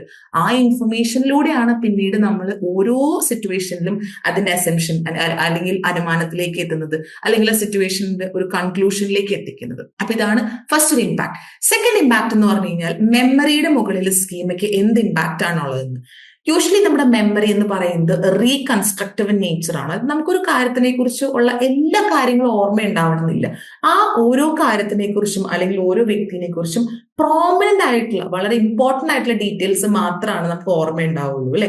അപ്പൊ ഏതൊരു സാഹചര്യത്തിലും എന്തൊക്കെയാണ് നമ്മൾ ഓർത്തിരിക്കേണ്ടത്, എന്ത് ഡീറ്റെയിൽസിനോടാണ് നമ്മൾ കൂടുതൽ ശ്രദ്ധ കൊണ്ടുപോവുക, ഇത്തരം കാര്യങ്ങളെ കുറിച്ചൊക്കെ നമുക്കൊരു ഐഡിയ കിട്ടുന്നത് സ്കീമയിൽ നിന്നാണ്. ഓക്കെ, അപ്പൊ ഇതുകൊണ്ടാണ് സ്കീമ ആൻഡ് ഹ്യൂമൻ മെമ്മറി വളരെ ക്ലോസ്ലി റിലേറ്റഡ് ആണ്. അല്ലെങ്കിൽ സ്കീമയ്ക്ക് എന്താണ് മെമ്മറിയുടെ മുകളിൽ ഒരു ഇമ്പാക്ട് എന്നുള്ളതാണ്. Third one, influence in social situation ആണ്. ഒരു സോഷ്യൽ സിറ്റുവേഷനിൽ പലപ്പോഴും നമുക്കൊരു ഇൻഫർമേഷൻ ഗ്യാപ്പ് വരുന്നുണ്ട്. നമ്മളിപ്പോൾ ഒരു വ്യക്തിയോട് സംസാരിച്ചു, ആ വ്യക്തിനെ കുറിച്ചുള്ള എല്ലാ ഡീറ്റെയിൽസും നമുക്ക് അറിയണമെന്ന് നിർബന്ധമില്ലല്ലോ. അവിടെ പലപ്പോഴും ഒരു ഇൻഫർമേഷൻ ഗ്യാപ്പ് ഉണ്ടാവും. പക്ഷെ ഈ സ്കീമയാണ് പലപ്പോഴും ഈ ഇൻഫർമേഷൻ ഗ്യാപ്പിലെ ആ ഒരു ഗ്യാപ്പ് പലപ്പോഴും ക്ലോസ് ചെയ്യാനായിട്ട്, അല്ലെങ്കിൽ അതിൽ മൈനർ ഡീറ്റെയിൽസ് ഒക്കെ ഫില്ല് ചെയ്യാനായിട്ട്, മിസ്സിംഗ് ഡീറ്റെയിൽസ് ഫില്ല് ചെയ്യാനായിട്ട് നമ്മളെ ഹെൽപ്പ് ചെയ്യുന്നത്. അപ്പോൾ ഒരു എക്സാമ്പിൾ പറയുകയാണെങ്കിൽ, എനിക്കൊരു റൂംമേറ്റ് ഉണ്ട്. എന്റെ റൂംമേറ്റ് വളരെയധികം ഫിറ്റ്നസ് ഫ്രീക്കാണ്, ഫിറ്റ്നസ് ഒക്കെ ഇഷ്ടപ്പെടുന്ന അങ്ങനത്തെ ഒരു വ്യക്തിയാണെന്ന് വിചാരിക്കുക. അതുപോലെ തന്നെ എനിക്കൊരു ഫ്രണ്ട് ഉണ്ട്. ആ ഫ്രണ്ടിന് സ്പോർട്സ് ഭയങ്കര ഇഷ്ടമാണ്. അപ്പൊ ഈ ഫിറ്റ്നസ് ഫ്രീക്ക് ആയിട്ടുള്ള റൂംമേറ്റിനെയും എന്റെ സ്പോർട്സ് ഇഷ്ടപ്പെടുന്ന ഫ്രണ്ടും തമ്മിൽ ഒത്തുപോകും എന്നറിയാനായിട്ട് ഇവർ രണ്ടുപേരെ കുറിച്ചുള്ള കംപ്ലീറ്റ് ഇൻഫർമേഷൻ ഞാൻ അറിയേണ്ടതായിട്ടില്ല, അല്ലെങ്കിൽ എനിക്ക് ആ സോഷ്യൽ സിറ്റുവേഷനിൽ എനിക്കൊരു ഡൗട്ട് ഫീൽ ചെയ്യേണ്ടതായിട്ടില്ല. കാരണം ഓൾറെഡി എന്റെ സ്കീമയുടെ ബേസിസിൽ, ഈവൻ ദോ എനിക്ക് കംപ്ലീറ്റ് ആയിട്ട് സിറ്റുവേഷനെ കുറിച്ചുള്ള ഒരു ഐഡിയ കിട്ടിയിട്ടില്ലെങ്കിൽ പോലും എന്റെ സ്കീമയുടെ ബേസിൽ എനിക്ക് ഈ മൈനർ ഡീറ്റെയിൽസ് അല്ലെങ്കിൽ ഒരു ഗ്യാപ്പ് വന്നിട്ടുള്ള സ്ഥലങ്ങൾ ഫില്ല് ചെയ്യാൻ പറ്റും. കാരണം ഇത് നമുക്ക് അസ്യൂം ചെയ്ത് നമുക്കൊന്ന് അനുമാനിക്കാവുന്ന കാര്യമാണ്. എന്റെ റൂംമേറ്റിന് ഫിറ്റ്നസ് ഇഷ്ടമാണ്, അല്ലെങ്കിൽ ആ ഒരു ഡിസിപ്ലിൻ ഇഷ്ടമാണെങ്കിൽ തീർച്ചയായിട്ടും ഒരു സ്പോർട്സ് ഭയങ്കര സ്പിരിറ്റുള്ള എൻ്റെ ഒരു ഫ്രണ്ടിനെ പരിചയപ്പെടുത്തി കഴിഞ്ഞാൽ അവർ തമ്മിൽ അങ്ങോട്ടും ഇങ്ങോട്ടും ഒരു ഇഷ്ടം അല്ലെങ്കിൽ ഒരു നല്ല കമ്പനി ഡെവലപ്പ് ചെയ്യും എന്നുള്ളത് നമുക്ക് അനുമാനിക്കാൻ പറ്റുന്ന കാര്യമാണ്. അപ്പൊ അത് എന്തിന്റെ മുകളിലാണ് നമ്മൾ ഇത്തരം ഒരു അനുമാനങ്ങൾ കൊണ്ടുവരുന്നത്? തീർച്ചയായിട്ടും സ്കീമയുടെ ബേസിസിലാണ്. അടുത്തത്, സോഷ്യൽ ജഡ്ജ്മെന്റ്സ് ഫോം ചെയ്യാനായിട്ട് സ്കീമ നമ്മളെ ഹെൽപ്പ് ചെയ്യും എന്നുള്ളൊരു കാര്യമാണ്. പലപ്പോഴും നമ്മളൊരു സോഷ്യൽ ജഡ്ജ്മെന്റ് അല്ലെങ്കിൽ ഒരു ഇവാലുവേഷനിലേക്ക് എത്തുന്ന സമയത്ത് നമ്മുടെ എക്സ്പീരിയൻസ് വഴി ഉണ്ടായിട്ടുള്ള ഈ സ്കീമയാണ് നമ്മളെ പല കാര്യങ്ങൾക്കും ഹെൽപ്പ് ചെയ്യുന്നത്. ഓക്കെ, അപ്പൊ നമ്മളൊരു സാഹചര്യം അല്ലെങ്കിൽ സോഷ്യൽ എക്സ്പീരിയൻസ് നമുക്കുണ്ട്. ഈ എക്സ്പീരിയൻസ് നല്ലതാണോ ചീത്തയാണോ, ഗുഡ് ആണോ ബാഡ് ആണോ, അല്ലെങ്കിൽ പോസിറ്റീവ് ആണോ നെഗറ്റീവ് ആണോ, അതല്ലെങ്കിൽ ഫേവറബിൾ ആണോ അൺഫേവറബിൾ ആണോ എന്നുള്ളതൊക്കെ നമുക്ക് തിരിച്ചറിയാനായിട്ട് പറ്റണം. അതിന് നമ്മളെ ഹെൽപ്പ് ചെയ്യുന്നത് തീർച്ചയായിട്ടും നമ്മുടെ സ്കീമയാണ്. കാരണം നമ്മുടെ പാസ്റ്റ് എക്സ്പീരിയൻസിനെ ബേസിച്ചിട്ടാണ്, കുറെ നാളത്തെ എക്സ്പീരിയൻസ് കൊണ്ട് ഫോം ചെയ്തിട്ടുള്ള ഒരു കോഗ്നിറ്റീവ് സ്ട്രക്ചറാണ് ഈ സ്കീമ എന്ന് പറയുന്നത്. അപ്പോൾ ഈ സിറ്റുവേഷനെ ജഡ്ജ് ചെയ്യാൻ, സിറ്റുവേഷനെ വിലയിരുത്താൻ പലപ്പോഴും സ്കീമ നമ്മളെ ഹെൽപ്പ് ചെയ്യുന്നുണ്ട്. സിറ്റുവേഷനെ വിലയിരുത്താൻ മാത്രമല്ല, ഈ സിറ്റുവേഷൻ വിലയിരുത്തിയതിനു ശേഷം വേണം അതുമായിട്ട് അസോസിയേറ്റ് ചെയ്യുന്ന ഫീലിങ്സ്, ആ ഇമോഷണൽ സൈഡിലും തീർച്ചയായിട്ടും സ്കീമയ്ക്ക് ഒരു ഇൻഫ്ലുവൻസ് ഉണ്ട്. കാരണം ഒരു സിറ്റുവേഷൻ നല്ലതാണെങ്കിൽ അതിലുള്ള ഒരു ഇമോഷൻ ആയിരിക്കില്ല ഒരു സിറ്റുവേഷൻ ചീത്തയാണെങ്കിൽ, ബാഡ് ആണെങ്കിൽ നമുക്ക് ഉണ്ടാവുക.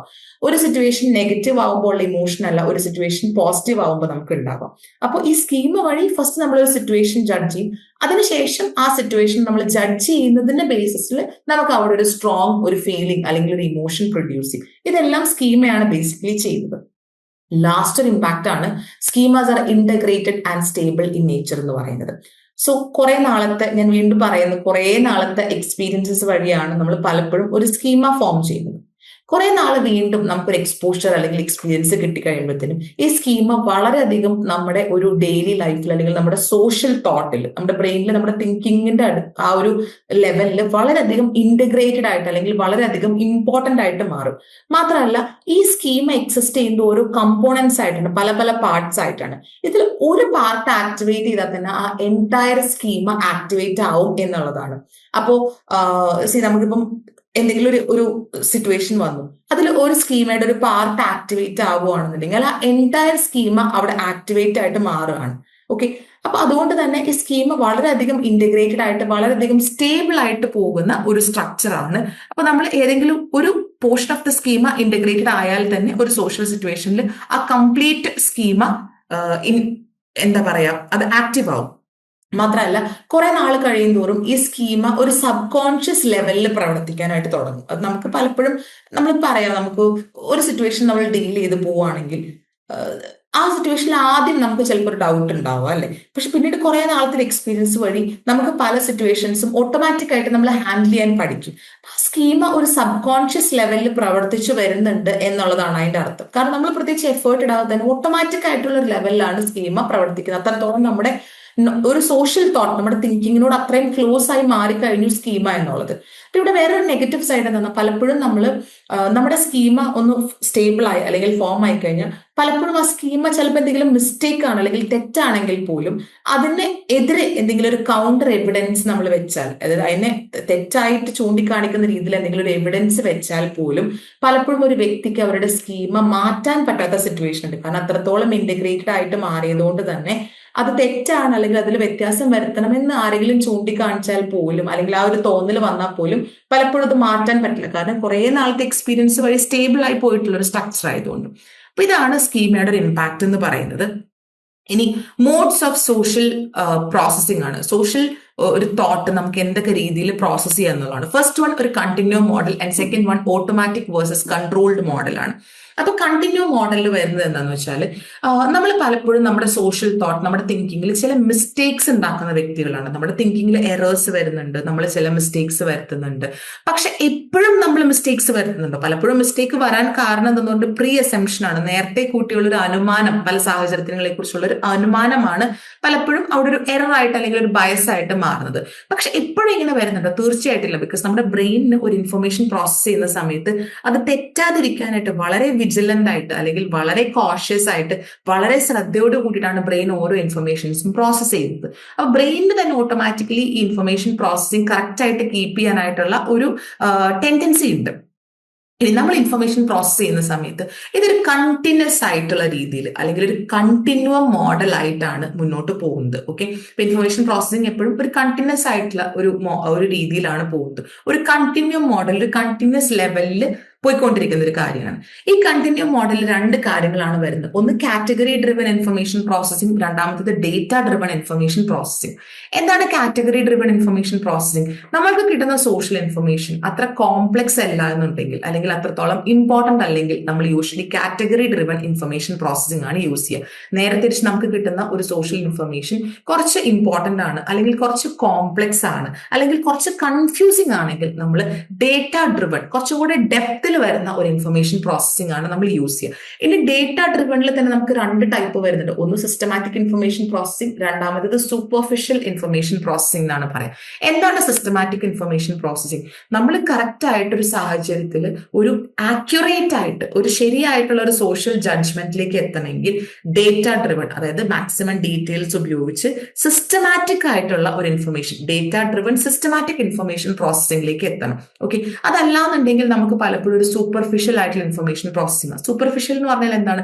ജസ്റ്റ് ഒരു വ്യക്തിനെ കണ്ടു, ഓക്കെ, ഒരു എക്സാമ്പിൾ പറയുകയാണെങ്കിൽ നമ്മളൊരു വ്യക്തിനെ കണ്ടു, ആ വ്യക്തിനെ കുറച്ച് സർഫസ് ലെവൽ ജസ്റ്റ് കണ്ട് മനസ്സിലാക്കുന്ന കാര്യങ്ങൾ മാത്രം നമ്മൾ എടുക്കുന്നതിനെയാണ് സൂപ്പർഫിഷ്യൽ ഇൻഫർമേഷൻ പ്രോസസ്സിംഗ്. നേരെ തിരിച്ച് ആ വ്യക്തിനെ കുറിച്ച് കൂടുതൽ അറിഞ്ഞ് കൂടുതൽ എവിഡൻസ് കളക്ട് ചെയ്ത് കൺസിസ്റ്റന്റ് ആയിട്ട് ആ വ്യക്തിനെ കുറിച്ച് കൂടുതൽ ഇൻ ഡെപ്തിൽ നമ്മൾ പ്രോസസ് ചെയ്യുമ്പോഴാണ് അതൊരു സിസ്റ്റമാറ്റിക് ഇൻഫർമേഷൻ പ്രോസസ്സിംഗ് ആയിട്ട് മാറുന്നത്. അപ്പൊ എപ്പോഴും ഒരു സോഷ്യൽ ജഡ്ജ്മെന്റ് കറക്റ്റ് ആയിട്ട് വരാനായിട്ട് data driven systematic information processing നമുക്ക് വളരെ ഇമ്പോർട്ടന്റ് ആണ്.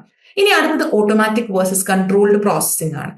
കൺട്രോൾഡ് പ്രോസസ്സിംഗ് എന്ന് പറഞ്ഞാൽ വളരെ ഓർഗനൈസ്ഡ് ആയിട്ടുള്ള രീതിയിൽ, വളരെ ലോജിക്കൽ ആയിട്ടുള്ള രീതിയിൽ ഒരു ആവശ്യം ഒരു പേർപ്പസിന് വേണ്ടിയിട്ടുള്ള ഒരു ഇൻഫർമേഷൻ പ്രോസസ്സിംഗ് ആണ് കൺട്രോൾഡ് പ്രോസസ്സിംഗ്. ഓട്ടോമാറ്റിക് പ്രോസസ്സിംഗ് എന്ന് പറഞ്ഞാൽ എന്താ, ക്വിക്ക് ആയിട്ട് വളരെ ഇമ്പൾസീവ് ആയിട്ട് പ്രത്യേകിച്ച് എഫേർട്ട് ഒന്നും ഇടാതെ കൂടുതലും നമ്മുടെ സബ് കോൺഷ്യസ് മൈൻഡിൽ സ്പോണ്ടേനിയസ് ആയിട്ട് പെട്ടെന്ന് നടക്കുന്ന ഒരു ഇൻഫർമേഷൻ പ്രോസസ്സിംഗ് ആണ് ഓട്ടോമാറ്റിക് പ്രോസസ്സിംഗ് എന്ന് പറയുന്നത്.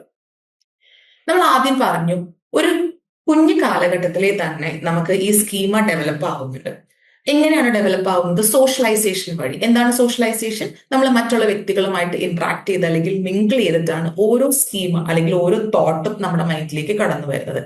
കുറച്ച് നാൾ ഈ എക്സ്പീരിയൻസസ് അല്ലെങ്കിൽ എക്സ്പോഷർ കിട്ടിക്കഴിയുമ്പോൾ എന്താ സംഭവിക്കുന്നതെന്ന് പറഞ്ഞാൽ ഈ സ്കീമ വളരെ സ്ട്രോങ് ആയിട്ട് മാറും. ഓക്കെ, വളരെ സ്ട്രോങ് ആയിട്ട് മാറിയിട്ട് നമ്മുടെ നേരത്തെ പറഞ്ഞതുപോലെ തന്നെ നമ്മുടെ ബ്രെയിനിൽ അല്ലെങ്കിൽ നമ്മുടെ തിങ്കിങ്ങിൽ വളരെ ഇമ്പോർട്ടന്റ് ആയിട്ട് വളരെ ഇന്റഗ്രേറ്റഡ് ആയിട്ട് നമുക്ക് മാറ്റി നിർത്താൻ പറ്റാത്ത ഒരു ഘടകമായിട്ട് മാറും.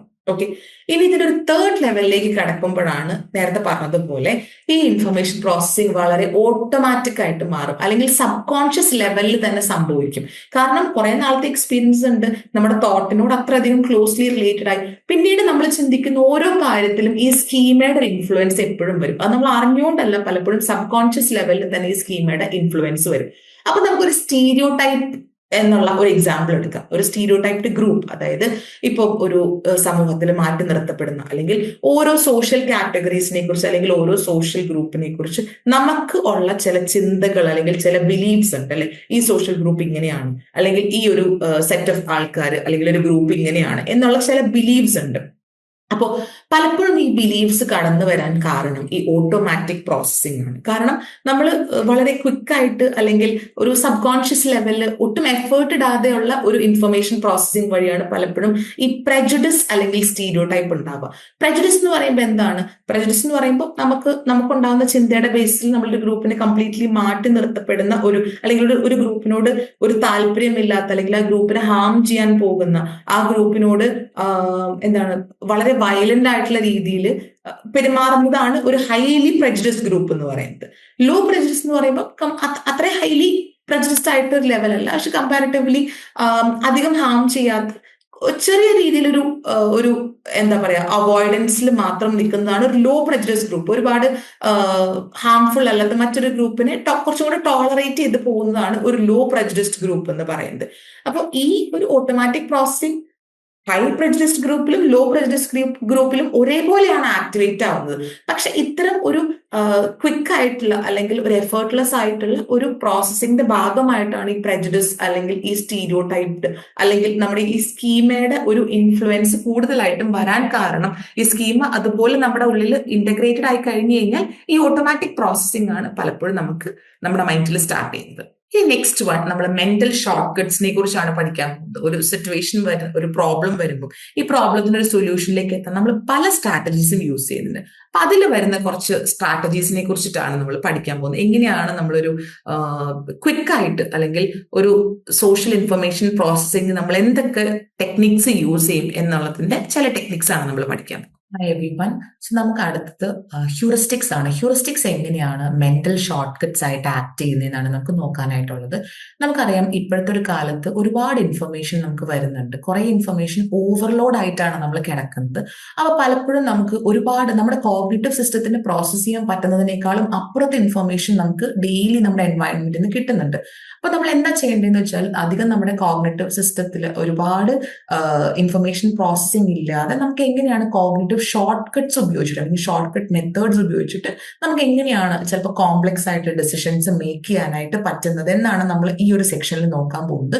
സോ ഹ്യൂറിസ്റ്റിക്സ് എന്ന് പറയുന്നത് അങ്ങനത്തെ ഒരു മെന്റൽ ഷോർട്ട് കട്ട് ആണ്. നമുക്ക് ഒരുപാട് ഇൻഫർമേഷൻ പ്രോസസ്സിംഗ് ഇല്ലാതെ അല്ലെങ്കിൽ കോഗ്നിറ്റീവ് റിസോഴ്സസ് ഒരുപാട് യൂസ് ചെയ്യാതെ തന്നെ നമുക്ക് കോംപ്ലക്സ് ആയിട്ടുള്ള ഡിസിഷനിലേക്ക് എങ്ങനെ എത്താനായിട്ട് സാധിക്കും. അപ്പൊ നമുക്ക് നമ്മുടെ മൈൻഡിൽ ഒരുപാട് സ്കീമാസ് ഉണ്ട്. ഒരു മൊമെന്റിൽ തന്നെ നമുക്ക് മൾട്ടിപ്പിൾ സ്കീമാസ് ഉണ്ട് അല്ലെ.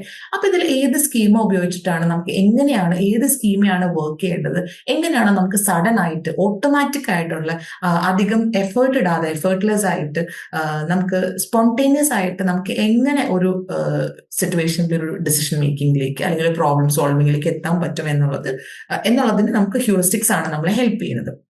ഇനി പല ടൈപ്പ് ഓഫ് ഹ്യൂറിസ്റ്റിക്സ് ഉണ്ട്. അപ്പൊ എന്താണ് ഡിഫറെന്റ് ടൈപ്പ് ഓഫ് ഹ്യൂറിസ്റ്റിക്സ് നമുക്ക് ഉള്ളതെന്ന് നോക്കാം. അവൈലബിലിറ്റി ഹ്യൂറിസ്റ്റിക്സ് ആണ് ഫസ്റ്റ് വൺ. അവൈലബിലിറ്റി ഹ്യൂറിസ്റ്റിക്സിൽ പറയുന്നത് ഏത് സ്കീമയാണോ നമുക്ക് ഈസിലി അവൈലബിൾ ആയിട്ടുള്ളത് ആ സ്കീമയാണ് നമ്മൾ യൂഷ്വലി കൂടുതൽ നമ്മുടെ സോഷ്യൽ ഇന്ററാക്ഷൻസിന് വേണ്ടി നമ്മൾ യൂസ് ചെയ്യുന്നത് എന്നാണ് അവൈലബിലിറ്റി ഹ്യൂറിസ്റ്റിക്സിൽ പറയുന്നത്.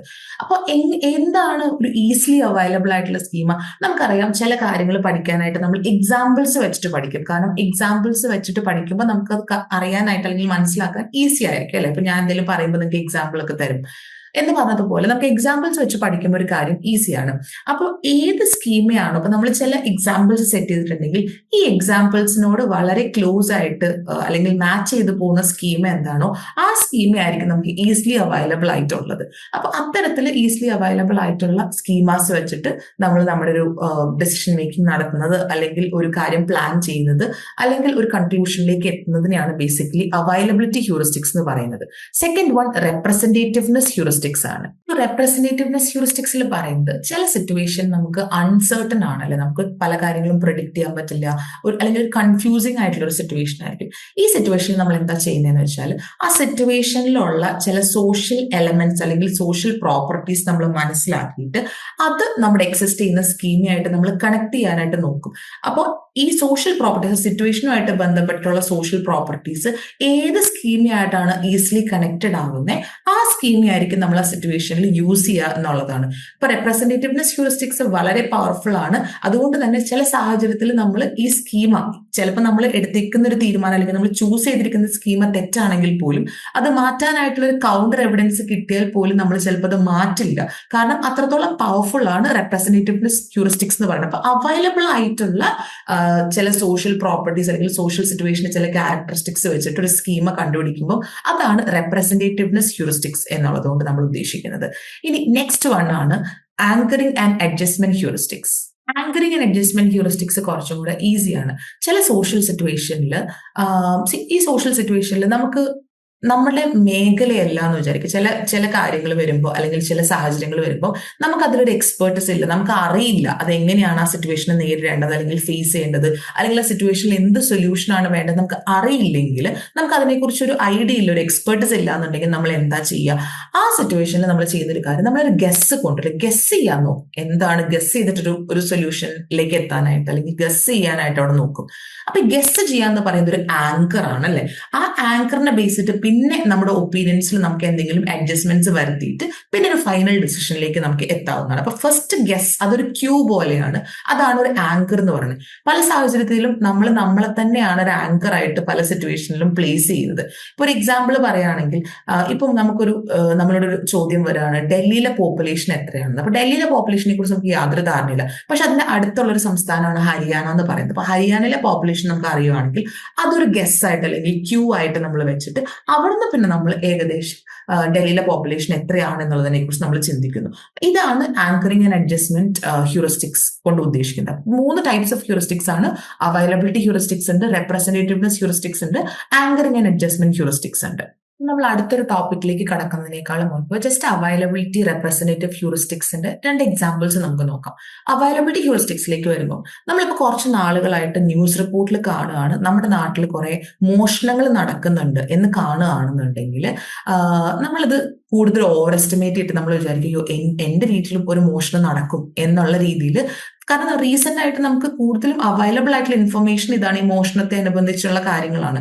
അപ്പോൾ അതിനോട് ഒരു ലൈക്ലിഹുഡ് ഡെവലപ്പ് ചെയ്യുന്ന അല്ലെങ്കിൽ അതിനോടൊരു എന്താ പറയാ ഒരു അറ്റാച്ച്മെന്റ് തോന്നുന്നതാണ് അവൈലബിലിറ്റി ഹ്യൂറിസ്റ്റിക്സ്. അവൈലബിൾ ആയിട്ടുള്ള ഇൻഫർമേഷനെ ബേസ് ചെയ്തിട്ട് റെപ്രസെന്റേറ്റീവ്നെസ് ഹ്യൂറിസ്റ്റിക്സ് പറഞ്ഞു നമുക്ക് നമ്മൾ പിക്ക് ചെയ്യുന്ന പ്രോപ്പർട്ടീസിനനുസരിച്ചിരിക്കും.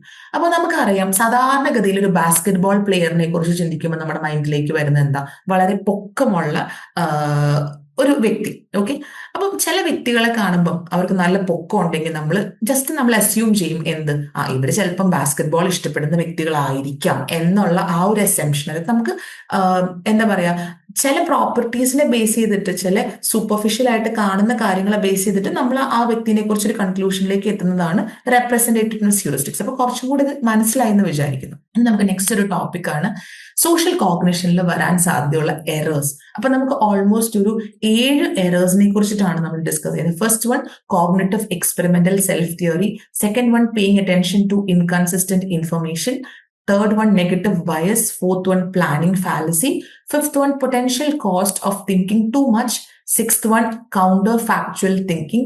And last one, magical thinking. ഈ 7 പ്രോസസ്സും ഇൻ ഡീറ്റെയിൽ നമ്മൾ പരിചയപ്പെടാനായിട്ട് പോവാണ്.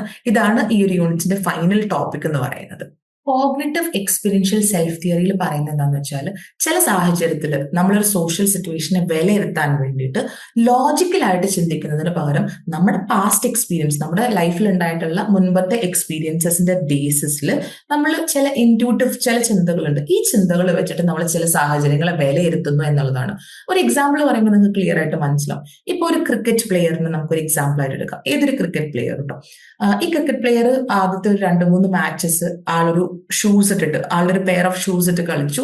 ഈ ഷൂസ് ഇട്ട് കളിക്കുന്ന സമയത്ത് ആള് ഈ 2-3 മാച്ചൊക്കെ ജയിച്ചിട്ടുണ്ട്. പിന്നീട് ആൾക്കൊരു ചിന്ത വരികയാണ്, ഈ ഷൂസ് തന്നെ ഇട്ട് ഞാൻ ഇനിയുള്ള മാച്ച് കളിക്കാം.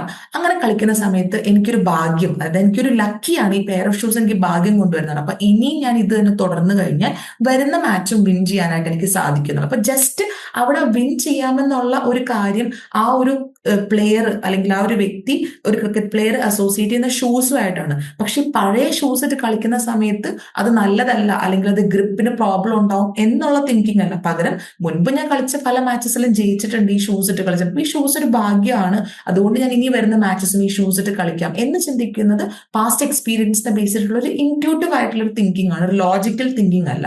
അപ്പൊ ഇതാണ് കോഗ്നിറ്റീവ് എക്സ്പീരിയൻഷ്യൽ സെൽഫ് തിയറിയിൽ പറയുന്നത്. Second one, paying attention to inconsistent information.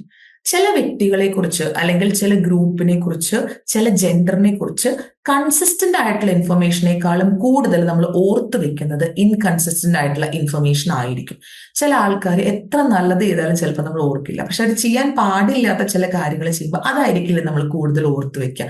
അതാണ് ഇവിടെ ഒരു എക്സാമ്പിൾ ആയിട്ട് പറയാം. ഇപ്പൊ സ്ത്രീകളെ കുറിച്ചും പുരുഷന്മാരെ കുറിച്ചും പൊതുവായിട്ടുള്ള ഒരു ധാരണയുണ്ട് അല്ലെ. അതായത് സ്ത്രീകള് വളരെയധികം സോഫ്റ്റ് ആണ്, അല്ലെങ്കിൽ അവര് ഇമോഷണൽ ആണ്. ഇതൊക്കെ സ്ത്രീകൾക്ക് വേണ്ടി വെച്ചിട്ടുള്ള ഒരു ജെൻഡർ ഒരു ഫീച്ചേഴ്സ് ആണ്.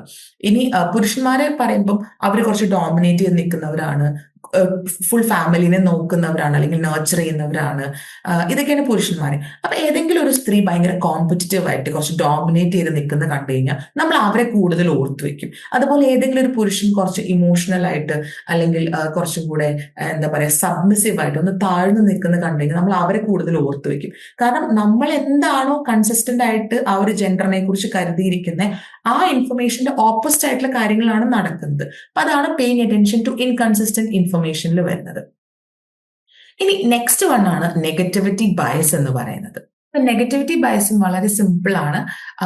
ആളുകള് ഈക്വൽ ആയിട്ട് ഒരു പോസിറ്റീവ് നെഗറ്റീവ് ആയിട്ടുള്ള കാര്യം ഒരേ തീവ്രതയിലുള്ള ഒരേ ഇന്റൻസിറ്റിയിലുള്ള രീതിയിൽ സംഭവിച്ചാലും കൂടുതൽ ആൾക്കാർ നെഗറ്റീവ് ആയിട്ടുള്ള കാര്യങ്ങളോടാണ് കൂടുതൽ അറ്റൻഡ് ചെയ്യുന്നതെന്നാണ് പറയുന്നത്. അപ്പൊ നെഗറ്റീവ് വ്യക്തി ആയിരിക്കാം, നെഗറ്റീവ് ആയിട്ടൊരു വ്യക്തിയുടെ സ്വഭാവത്തിലുള്ള ഒരു ട്രെയ്റ്റ് ആയിരിക്കാം, നെഗറ്റീവ് ആയിട്ടുള്ള സിറ്റുവേഷൻ ആയിരിക്കാം, നെഗറ്റീവ് ആയിട്ടുള്ള ഈവന്റ് ആയിരിക്കാം, നെഗറ്റീവ് ആയിട്ടുള്ള എന്തെങ്കിലും ഇഷ്യൂസ് ആയിരിക്കാം.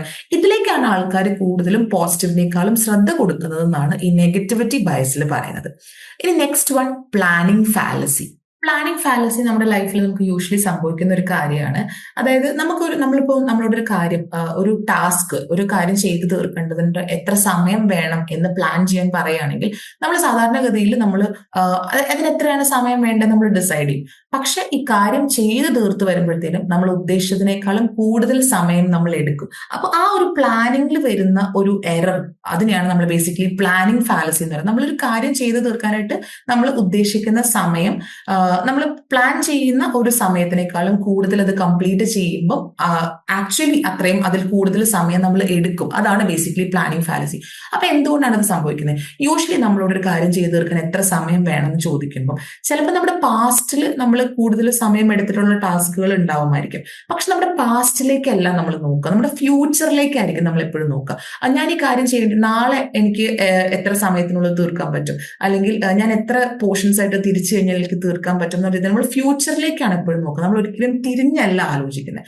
ഇനി ചില സാഹചര്യങ്ങളിൽ നമുക്കൊരു പക്ഷേ നമ്മുടെ മുൻകാലങ്ങളിൽ ചില കാര്യങ്ങൾ പ്ലാൻ ചെയ്ത് നമുക്ക് ഉദ്ദേശിച്ച സമയത്ത് തീർക്കാൻ പറ്റിയില്ലെങ്കിൽ പോലും നമ്മൾ ആ ഒരു ടൈമിൽ ആ പാസ്റ്റിലേക്ക് ചിന്തിക്കുമ്പോൾ നമ്മൾ എന്താ കരുതുക എന്നറിയോ, ഈ പണ്ടത് നടന്നതിന് കാരണം എന്താണെന്ന് വെച്ചാൽ ചിലപ്പോൾ എന്റെ സാഹചര്യങ്ങളുടെ പ്രശ്നങ്ങൾ കൊണ്ടായിരിക്കും. ചിലപ്പോൾ എനിക്ക് ചില സാഹചര്യങ്ങളിൽ എനിക്കത് വേണ്ടുന്നത്ര സമയം, എനിക്ക് ചില പരിപാടികളൊക്കെ വന്നുകൊണ്ട് എനിക്ക് വേണ്ടുന്ന രീതിയിൽ ആ കാര്യം ചെയ്ത് തീർക്കാനായിട്ട് പറ്റിയില്ല. ഇങ്ങനെ എക്സ്റ്റേണൽ ആയിട്ടുള്ള ഫാക്ടേഴ്സിനായിരിക്കും നമ്മൾ എപ്പോഴും റീസൺ കൊടുക്കുക. പകരം ചിലപ്പോൾ ചില ഇന്റേണൽ ഫാക്ടേഴ്സ് കൊണ്ടായിരിക്കും ഈ പ്ലാനിങ് ഫാലസി നടക്കുന്നുണ്ട്, പക്ഷെ അതിലേക്കൊന്നും നമ്മൾ അറ്റൻഡ് ചെയ്യില്ല. അപ്പൊ ഈ രണ്ട് കാരണങ്ങൾ കൊണ്ട്, ഒന്ന് പാസ്റ്റിൽ ഈവൻ ദോ നമ്മൾ പല സാഹചര്യങ്ങളും നമുക്ക് സമയം തികഞ്ഞിട്ടില്ലെങ്കിൽ പോലും അത് എക്സ്റ്റേണൽ ഫാക്ടേഴ്സ് ആണ് കാരണം എന്ന് കരുതുന്നതുകൊണ്ടും, അതുപോലെ തന്നെ പ്ലാൻ ചെയ്യുന്ന സമയത്ത് നമ്മൾ എപ്പോഴും ഫ്യൂച്ചറിനെ കുറിച്ചായിരിക്കും ആലോചിക്കുന്നത്, ഒരിക്കലും പാസ്റ്റിലേക്ക് തിരിഞ്ഞു നോക്കുന്നില്ല എന്നുള്ളതുകൊണ്ടാണ് ഈ പ്ലാനിങ് ഫാലസി ബേസിക്കലി സംഭവിക്കുന്നത്. ഇനി നെക്സ്റ്റ് വൺ ആണ് potential cost of thinking too much. Potential cost of thinking too മച്ചിൽ പറയുന്നത് ചില കാര്യങ്ങളെ കുറിച്ച് നമ്മൾ വല്ലാതെ ചിന്തിക്കും. നമ്മൾ ചിലപ്പം പറയില്ലേ ചിലർ ഓവർ തിങ്കേഴ്സ് ആണ്, പക്ഷെ ഇതിൽ ഓവർ തിങ്കിങ് അല്ല. ചില കാര്യങ്ങളെ കുറിച്ച് നമ്മൾ വളരെയധികം ചിന്തിച്ചു കൂട്ടുന്ന സമയത്ത് നമ്മൾ കൂടുതലും ഒരു കൂടുതൽ കൺഫ്യൂഷൻ ആയിരിക്കും നമുക്ക് ഉണ്ടാവുക. അതുപോലെ നമ്മൾ തെറ്റായിട്ടുള്ള ജഡ്ജ്മെന്റ്സിലേക്ക് എത്തും. അതുപോലെ തന്നെ നമുക്ക് കൂടുതൽ ഫ്രസ്ട്രേറ്റഡ് ആവാനായിട്ടുള്ള സാധ്യതയുണ്ട്. നമുക്കത് ഡെയിലി ലൈഫിൽ ഇപ്പോൾ എക്സ്പീരിയൻസ് ഉള്ള കാര്യങ്ങളായിരിക്കും. ചില കാര്യങ്ങളെ കുറിച്ച് നമ്മൾ ഇങ്ങനെ ഇരുന്ന് ആലോചിക്കുമ്പോൾ അറ്റ് ദി എൻഡ് നമുക്ക് വീണ്ടും നമ്മളൊരു കൺഫ്യൂഷനിലേക്ക് പോകുന്ന പോലെ തോന്നും. പക്ഷെ ചിലപ്പോൾ ചില കാര്യങ്ങൾ ഒത്തിരി അങ്ങ് ആലോചിക്കാതെ ചെയ്ത് കഴിഞ്ഞാൽ അതിന് നല്ല റിസൾട്ട് തോന്നും. അപ്പൊ ഇവിടെ എക്സ്പെരിമെന്റ്, വളരെ രസകരമായിട്ടുള്ള എക്സ്പെരിമെന്റ് ആണ് എക്സ്പെരിമെന്റേഴ്സ് നടത്തിയത്. ഇതിൽ ഒരു ഗ്രൂപ്പ് ഓഫ് ആൾക്കാർക്ക് ചില സ്ട്രോബെറി ജാംസ് കൊടുത്തു, ഡിഫറെന്റ് ആയിട്ടുള്ള സ്ട്രോബെറി ജാം കൊടുത്തിട്ട് അതിൽ ഓരോന്നിലും ഏതാണ് ബെറ്റർ എന്ന് റേറ്റ് ചെയ്യാനായിട്ട് പറഞ്ഞു. ഇതുപോലെ സെക്കൻഡ് ആയിട്ടുള്ള ഒരു ഗ്രൂപ്പ് ഓഫ് ആൾക്കാർക്ക് ഓരോ പെർട്ടിക്കുലർ ആയിട്ടുള്ള സ്ട്രോബെറി ജാം കൊടുത്തിട്ട് അതിന് ഡീപ്പായിട്ട് അതിൽ ഏതാണ് നല്ലത്, അതിന്റെ നല്ലത് എന്താണ്, ചീത്ത ഏതാണ് അനലൈസ് ചെയ്യാനായിട്ട് പറഞ്ഞു. അതുപോലെ തന്നെ ഒരു ഗ്രൂപ്പ് ഓഫ് എക്സ്പേർട്സിനെ വെച്ച്, അപ്പൊ ഈ എക്സ്പേർട്സിന് കൊടുത്തിട്ട്, കാരണം കറക്റ്റ് ആയിട്ട് ഏത് സ്ട്രോബെറി ജാമാണ് നല്ലതെന്ന് അനലൈസ് ചെയ്തു, അപ്പൊ അതിനനുസരിച്ച് ഓരോ സ്ട്രോബെറി ജാമിന്റെയും പ്രോപ്പർട്ടീസ് അനുസരിച്ച് കറക്റ്റ് ആയിട്ട് അത് അനലൈസ് ചെയ്യാനായിട്ട് പറഞ്ഞു. പിന്നീട് ഈ എക്സ്പേർട്ട് ആയിട്ടുള്ള ആൾക്കാരുടെ ഒരു ജഡ്ജ്മെന്റ് വെച്ച് കമ്പയർ ചെയ്തപ്പോഴാണ് മനസ്സിലായത് ഏത് ടീമാണോ കൂടുതലായിട്ട് ഈ സ്ട്രോബെറി ജാമിന്റെ ക്വാളിറ്റീസ് അനലൈസ് ചെയ്യാൻ പോയത് അവരെക്കാളും ജസ്റ്റ് ഒന്ന് ആ സ്ട്രോബെറി ജാം ഏതാണ് നല്ലതെന്ന് റേറ്റ് ചെയ്ത ആൾക്കാരുടെ ജഡ്ജ്മെന്റ്സ് ആയിരുന്നു കറക്റ്റ്. അപ്പൊ നമ്മൾ കൂടുതൽ ചിന്തിക്കാൻ പോകുമ്പോൾ പലപ്പോഴും നമ്മൾക്ക് ഒരു കൺഫ്യൂസ്ഡ് സ്റ്റേറ്റിലേക്കാണ് നമ്മൾ പലപ്പോഴും എത്തുന്നത്. നെക്സ്റ്റ് വൺ ആണ് counter factual thinking. Counter factual thinking ശരിക്കും നടന്നതിനേക്കാളും ഓപ്പോസിറ്റ് ആയിട്ട്, എന്താണോ ഒക്കർ ചെയ്ത് അല്ലെങ്കിൽ എന്താണോ നടന്നത് അതിന് ഓപ്പോസിറ്റ് ആയിട്ട് അല്ലെങ്കിൽ കോൺട്രഡിക്റ്റ് ചെയ്യുന്ന രീതിയിലായിരിക്കും നമ്മൾ തിങ്ക് ചെയ്യാന്നാണ് പറയുന്നത്. നമുക്ക് എപ്പോഴും ഈ തിങ്കിങ്ങിൽ ഒരു ക്യൂരിയോസിറ്റി ഉണ്ട്. നമ്മൾ പലപ്പോഴും ഇങ്ങനെ ആലോചിക്കും ഇതിങ്ങനെയല്ലായിരുന്നെങ്കിലോ, വാട്ട് ഇഫ് ഈ ഒരു ദിവസം ചിലപ്പോൾ നമ്മൾ പറയില്ലേ ഒരു ആക്സിഡന്റ് സംഭവിച്ചിട്ടുണ്ടെങ്കിൽ അല്ലെങ്കിൽ ട്രെയിൻ മറിഞ്ഞു എന്നൊക്കെ കേൾക്കുമ്പോൾ ദൈവമേ ഞാനും ആ ട്രെയിനിൽ നിന്ന് ഉണ്ടായിരുന്നെങ്കിലോ, അങ്ങനത്തെ ഒരു സോർട്ട് ഓഫ് തിങ്കിങ് നമുക്കില്ലേ. ഇപ്പൊ ഒരു ക്രിക്കറ്റ് പ്ലെയറിനെ സംബന്ധിച്ച് ഒരു ക്രിക്കറ്റ് പ്ലെയർ അദ്ദേഹം കളിക്കാത്ത ഗെയിം തോറ്റു, അല്ലെങ്കിൽ അദ്ദേഹം പാർട്ടിസിപ്പേറ്റ് ചെയ്യാതിരുന്ന ഒരു ഗെയിം, ആ ഗെയിം ആ ടീം ജയിച്ചു. അപ്പൊ ചിലപ്പോൾ അദ്ദേഹം ചിന്തിക്കും ഞാനും ഇന്ന് ആ ഗെയിം കളിച്ചിരുന്നെങ്കിലോ. അപ്പൊ എന്താണോ അക്കർ ചെയ്തേ അതിനെ കോൺട്രാഡിക്ട് ചെയ്ത് അല്ലെങ്കിൽ അതിനോട് ഓപ്പോസിറ്റ് ആയിട്ടുള്ള രീതിയിലൊരു തിങ്കിങ് നമുക്ക് എപ്പോഴും ഉണ്ട്. അതാണ് ഈ കൗണ്ടർ ഫാക്ച്വൽ തിങ്കിങ്ങിൽ പറയുന്നത്. ആൻഡ് ലാസ്റ്റ് വൺ ആണ് മാജിക്കൽ തിങ്കിങ്. മാജിക്കൽ തിങ്കിങ്ങിൽ നമുക്ക് വരുന്നത് ഇറാഷണൽ ആയിട്ടുള്ള അസംഷൻസ് ആണ്, അതായത് തെറ്റിദ്ധാരണകൾ നമുക്ക് വേണമെങ്കിൽ പറയാം. മാജിക്കൽ തിങ്കിങ്ങിൽ രണ്ട് ലോസിനെ കുറിച്ചാണ് പറയുന്നത്. ഒന്ന് ലോ ഓഫ് സിമിലാരിറ്റി, രണ്ടാമത്തേത് ലോ ഓഫ് കണ്ടാജിയൻ. ലോ ഓഫ് സിമിലാരിറ്റിയിൽ പറയുന്നത് ചില വ്യക്തികൾ ഒരേപോലെ ഇരിക്കുന്നു എന്ന് കരുതി നമ്മൾ എന്താണ് ചിന്തിക്കുക, ഇവർക്ക് ഒരേപോലത്തെ ക്യാരക്ടറിസ്റ്റിക് ഫീച്ചേഴ്സ് ആണ്. പക്ഷെ അത് തെറ്റാണ്. ഒരേപോലെ വ്യക്തികൾ ഇരിക്കുന്നു എന്ന് കരുതി അവർക്ക് ഒരേ ഫീച്ചേഴ്സ് ആവണമെന്ന് നിർബന്ധമില്ല, ഇത് ഒരേ സ്വഭാവമാവണം നിർബന്ധമില്ല. With first one law of similarity. Second one law of contagion ആണ്. ലോ ഓഫ് കണ്ടാജിയനിൽ പറയുന്നത് ഇതാണ്: when two people or object they come in contact with each other, അത് രണ്ട് വ്യക്തികളോ അല്ലെങ്കിൽ രണ്ട് വസ്തുക്കളോ അത് ഒന്നിച്ച് കോണ്ടാക്റ്റിൽ വരുന്ന സമയത്ത് they pass on their properties to one another and such an impact lasts long even after the contact is over. അവരവരുടെ ഈ രണ്ട് വസ്തുക്കൾ അല്ലെങ്കിൽ രണ്ട് ഒബ്ജക്റ്റ് ക്ലോസ് കോണ്ടാക്റ്റിൽ വരുമ്പോൾ ഇവരവരുടെ പ്രോപ്പർട്ടീസ് പരസ്പരം കൈമാറുന്നു എന്നാണ് പറയുന്നത്. അപ്പൊ കോണ്ടാക്ട് കഴിഞ്ഞാൽ പോലും ആ ഇമ്പാക്ട് അവിടെ ലാസ്റ്റ് ചെയ്യും. ഇതിന് എക്സാമ്പിൾ പറയുകയാണെങ്കിൽ, ഇപ്പൊ ഒരു HIV ഇൻഫെക്റ്റഡ് ആയിട്ടുള്ള ഒരു വ്യക്തി, ആ വ്യക്തി ഉപയോഗിച്ചിട്ടുള്ള ഒരു ഡ്രസ്സ് അല്ലെങ്കിൽ ആ വ്യക്തിയുടെ എന്തെങ്കിലും ഒരു വസ്തു ഈവൻ ദോ അത് നല്ല ഡ്രൈ ക്ലീൻഡ് ആയിട്ട് നമ്മൾ വാഷ് ചെയ്തെടുത്താൽ പോലും അത് ഉപയോഗിക്കാത്ത പലരും ഉണ്ടാവും അല്ലെ. കാരണം അവിടെ ഈ ഒരു തിങ്കിങ് ആണ്, ഇത് ഓൾറെഡി വ്യക്തി യൂസ് ചെയ്ത് ആ ക്ലോസ് കോൺടാക്റ്റിൽ വന്നതുകൊണ്ട് ആ വ്യക്തിയുടെ പ്രോപ്പർട്ടീസ് ആ ഒബ്ജക്റ്റിലേക്ക് പാസ് ഓൺ ചെയ്തിട്ടുണ്ടാവും. ഇതാണ് ബേസിക്കലി മാജിക്കൽ തിങ്കിങ്ങിലെ സെക്കൻഡ് ലോ ആയിട്ടുള്ള ലോ ഓഫ് കൺടാക്ഷൻ. അപ്പൊ ഈ രണ്ട് കാര്യങ്ങളിലാണ് ഈ ഒരു തെറ്റായ ധാരണ അല്ലെങ്കിൽ ഇറാഷണൽ തോട്ട്സ് കൊണ്ടുവരുന്നത്. നമുക്ക് ഈ യൂണിറ്റിൽ ഇമ്പോർട്ടന്റ് ആയിട്ട് വരാൻ സാധ്യതയുള്ള ക്വസ്റ്റ്യൻസ് എന്താ നമുക്ക് നോക്കാം. അപ്പൊ നമുക്ക് കോമൺലി കണ്ടുവരുന്ന ഒരു ക്വസ്റ്റ്യൻ ആണ് ഹ്യൂറിസ്റ്റിക്സ് എന്താണ്, അതുപോലെ എന്തൊക്കെ ടൈപ്പ് ഓഫ് ഹ്യൂറിസ്റ്റിക്സ് ആണുള്ളത്. അപ്പൊ heuristics basically mental short cuts ആണ്. നമുക്ക് അധികം കോഗ്നിറ്റീവ് പ്രോസസ്സിംഗ് ഇല്ലാതെ നമുക്കൊരു ഒരു ഡിസിഷനിലേക്ക് എത്താനായിട്ട് ഹെൽപ്പ് ചെയ്യുന്ന മെന്റൽ ഷോർട്ട് കട്ട്സ് ആണ് ഹ്യൂറിസ്റ്റിക്സ്. അതുപോലെ തന്നെ 3 ടൈപ്പാണ് നമുക്കുള്ളത്. അവൈലബിലിറ്റി ഹ്യൂറിസ്റ്റിക്സ് ഉണ്ട്, റെപ്രസെന്റേറ്റീവ്നെസ് ഹ്യൂറിസ്റ്റിക്സ് ഉണ്ട്, ആങ്കറിംഗ് ആൻഡ് അഡ്ജസ്റ്റ്മെന്റ് ഹ്യൂറിസ്റ്റിക്സ് ഉണ്ട്. ഇനി വീണ്ടും ഒരു ലോങ് എസ്സേ ആയിട്ട് വരാൻ സാധ്യതയുള്ള ക്വസ്റ്റൻ ആണ് എന്തൊക്കെയാണ് common errors of social cognition എന്നുള്ളത്. നമുക്ക് ഓൾമോസ്റ്റ് 7 എറേഴ്സ് ഉണ്ട്. ഇപ്പൊ നമ്മൾ ഡിസ്കസ് ചെയ്ത 7 എറേഴ്സ് ഉണ്ട്. ഇതൊക്കെയാണ് കോമൺ ആയിട്ട് നമുക്ക് ഈ ഒരു ഏരിയയിൽ കാണാൻ സാധിക്കുന്ന ഇമ്പോർട്ടന്റ് ആയിട്ടുള്ള ക്വസ്റ്റ്യൻസ് എന്ന് പറഞ്ഞാൽ. സോ എല്ലാവർക്കും അത് മനസ്സിലായെന്ന് വിചാരിക്കുന്നു. കുറച്ചും കൂടി റിയൽ ലൈഫായിട്ട് കണക്ട് ചെയ്യാൻ പറ്റുന്ന ഒരു യൂണിറ്റ് ആണെന്ന് കരുതുന്നു. So thank you so much.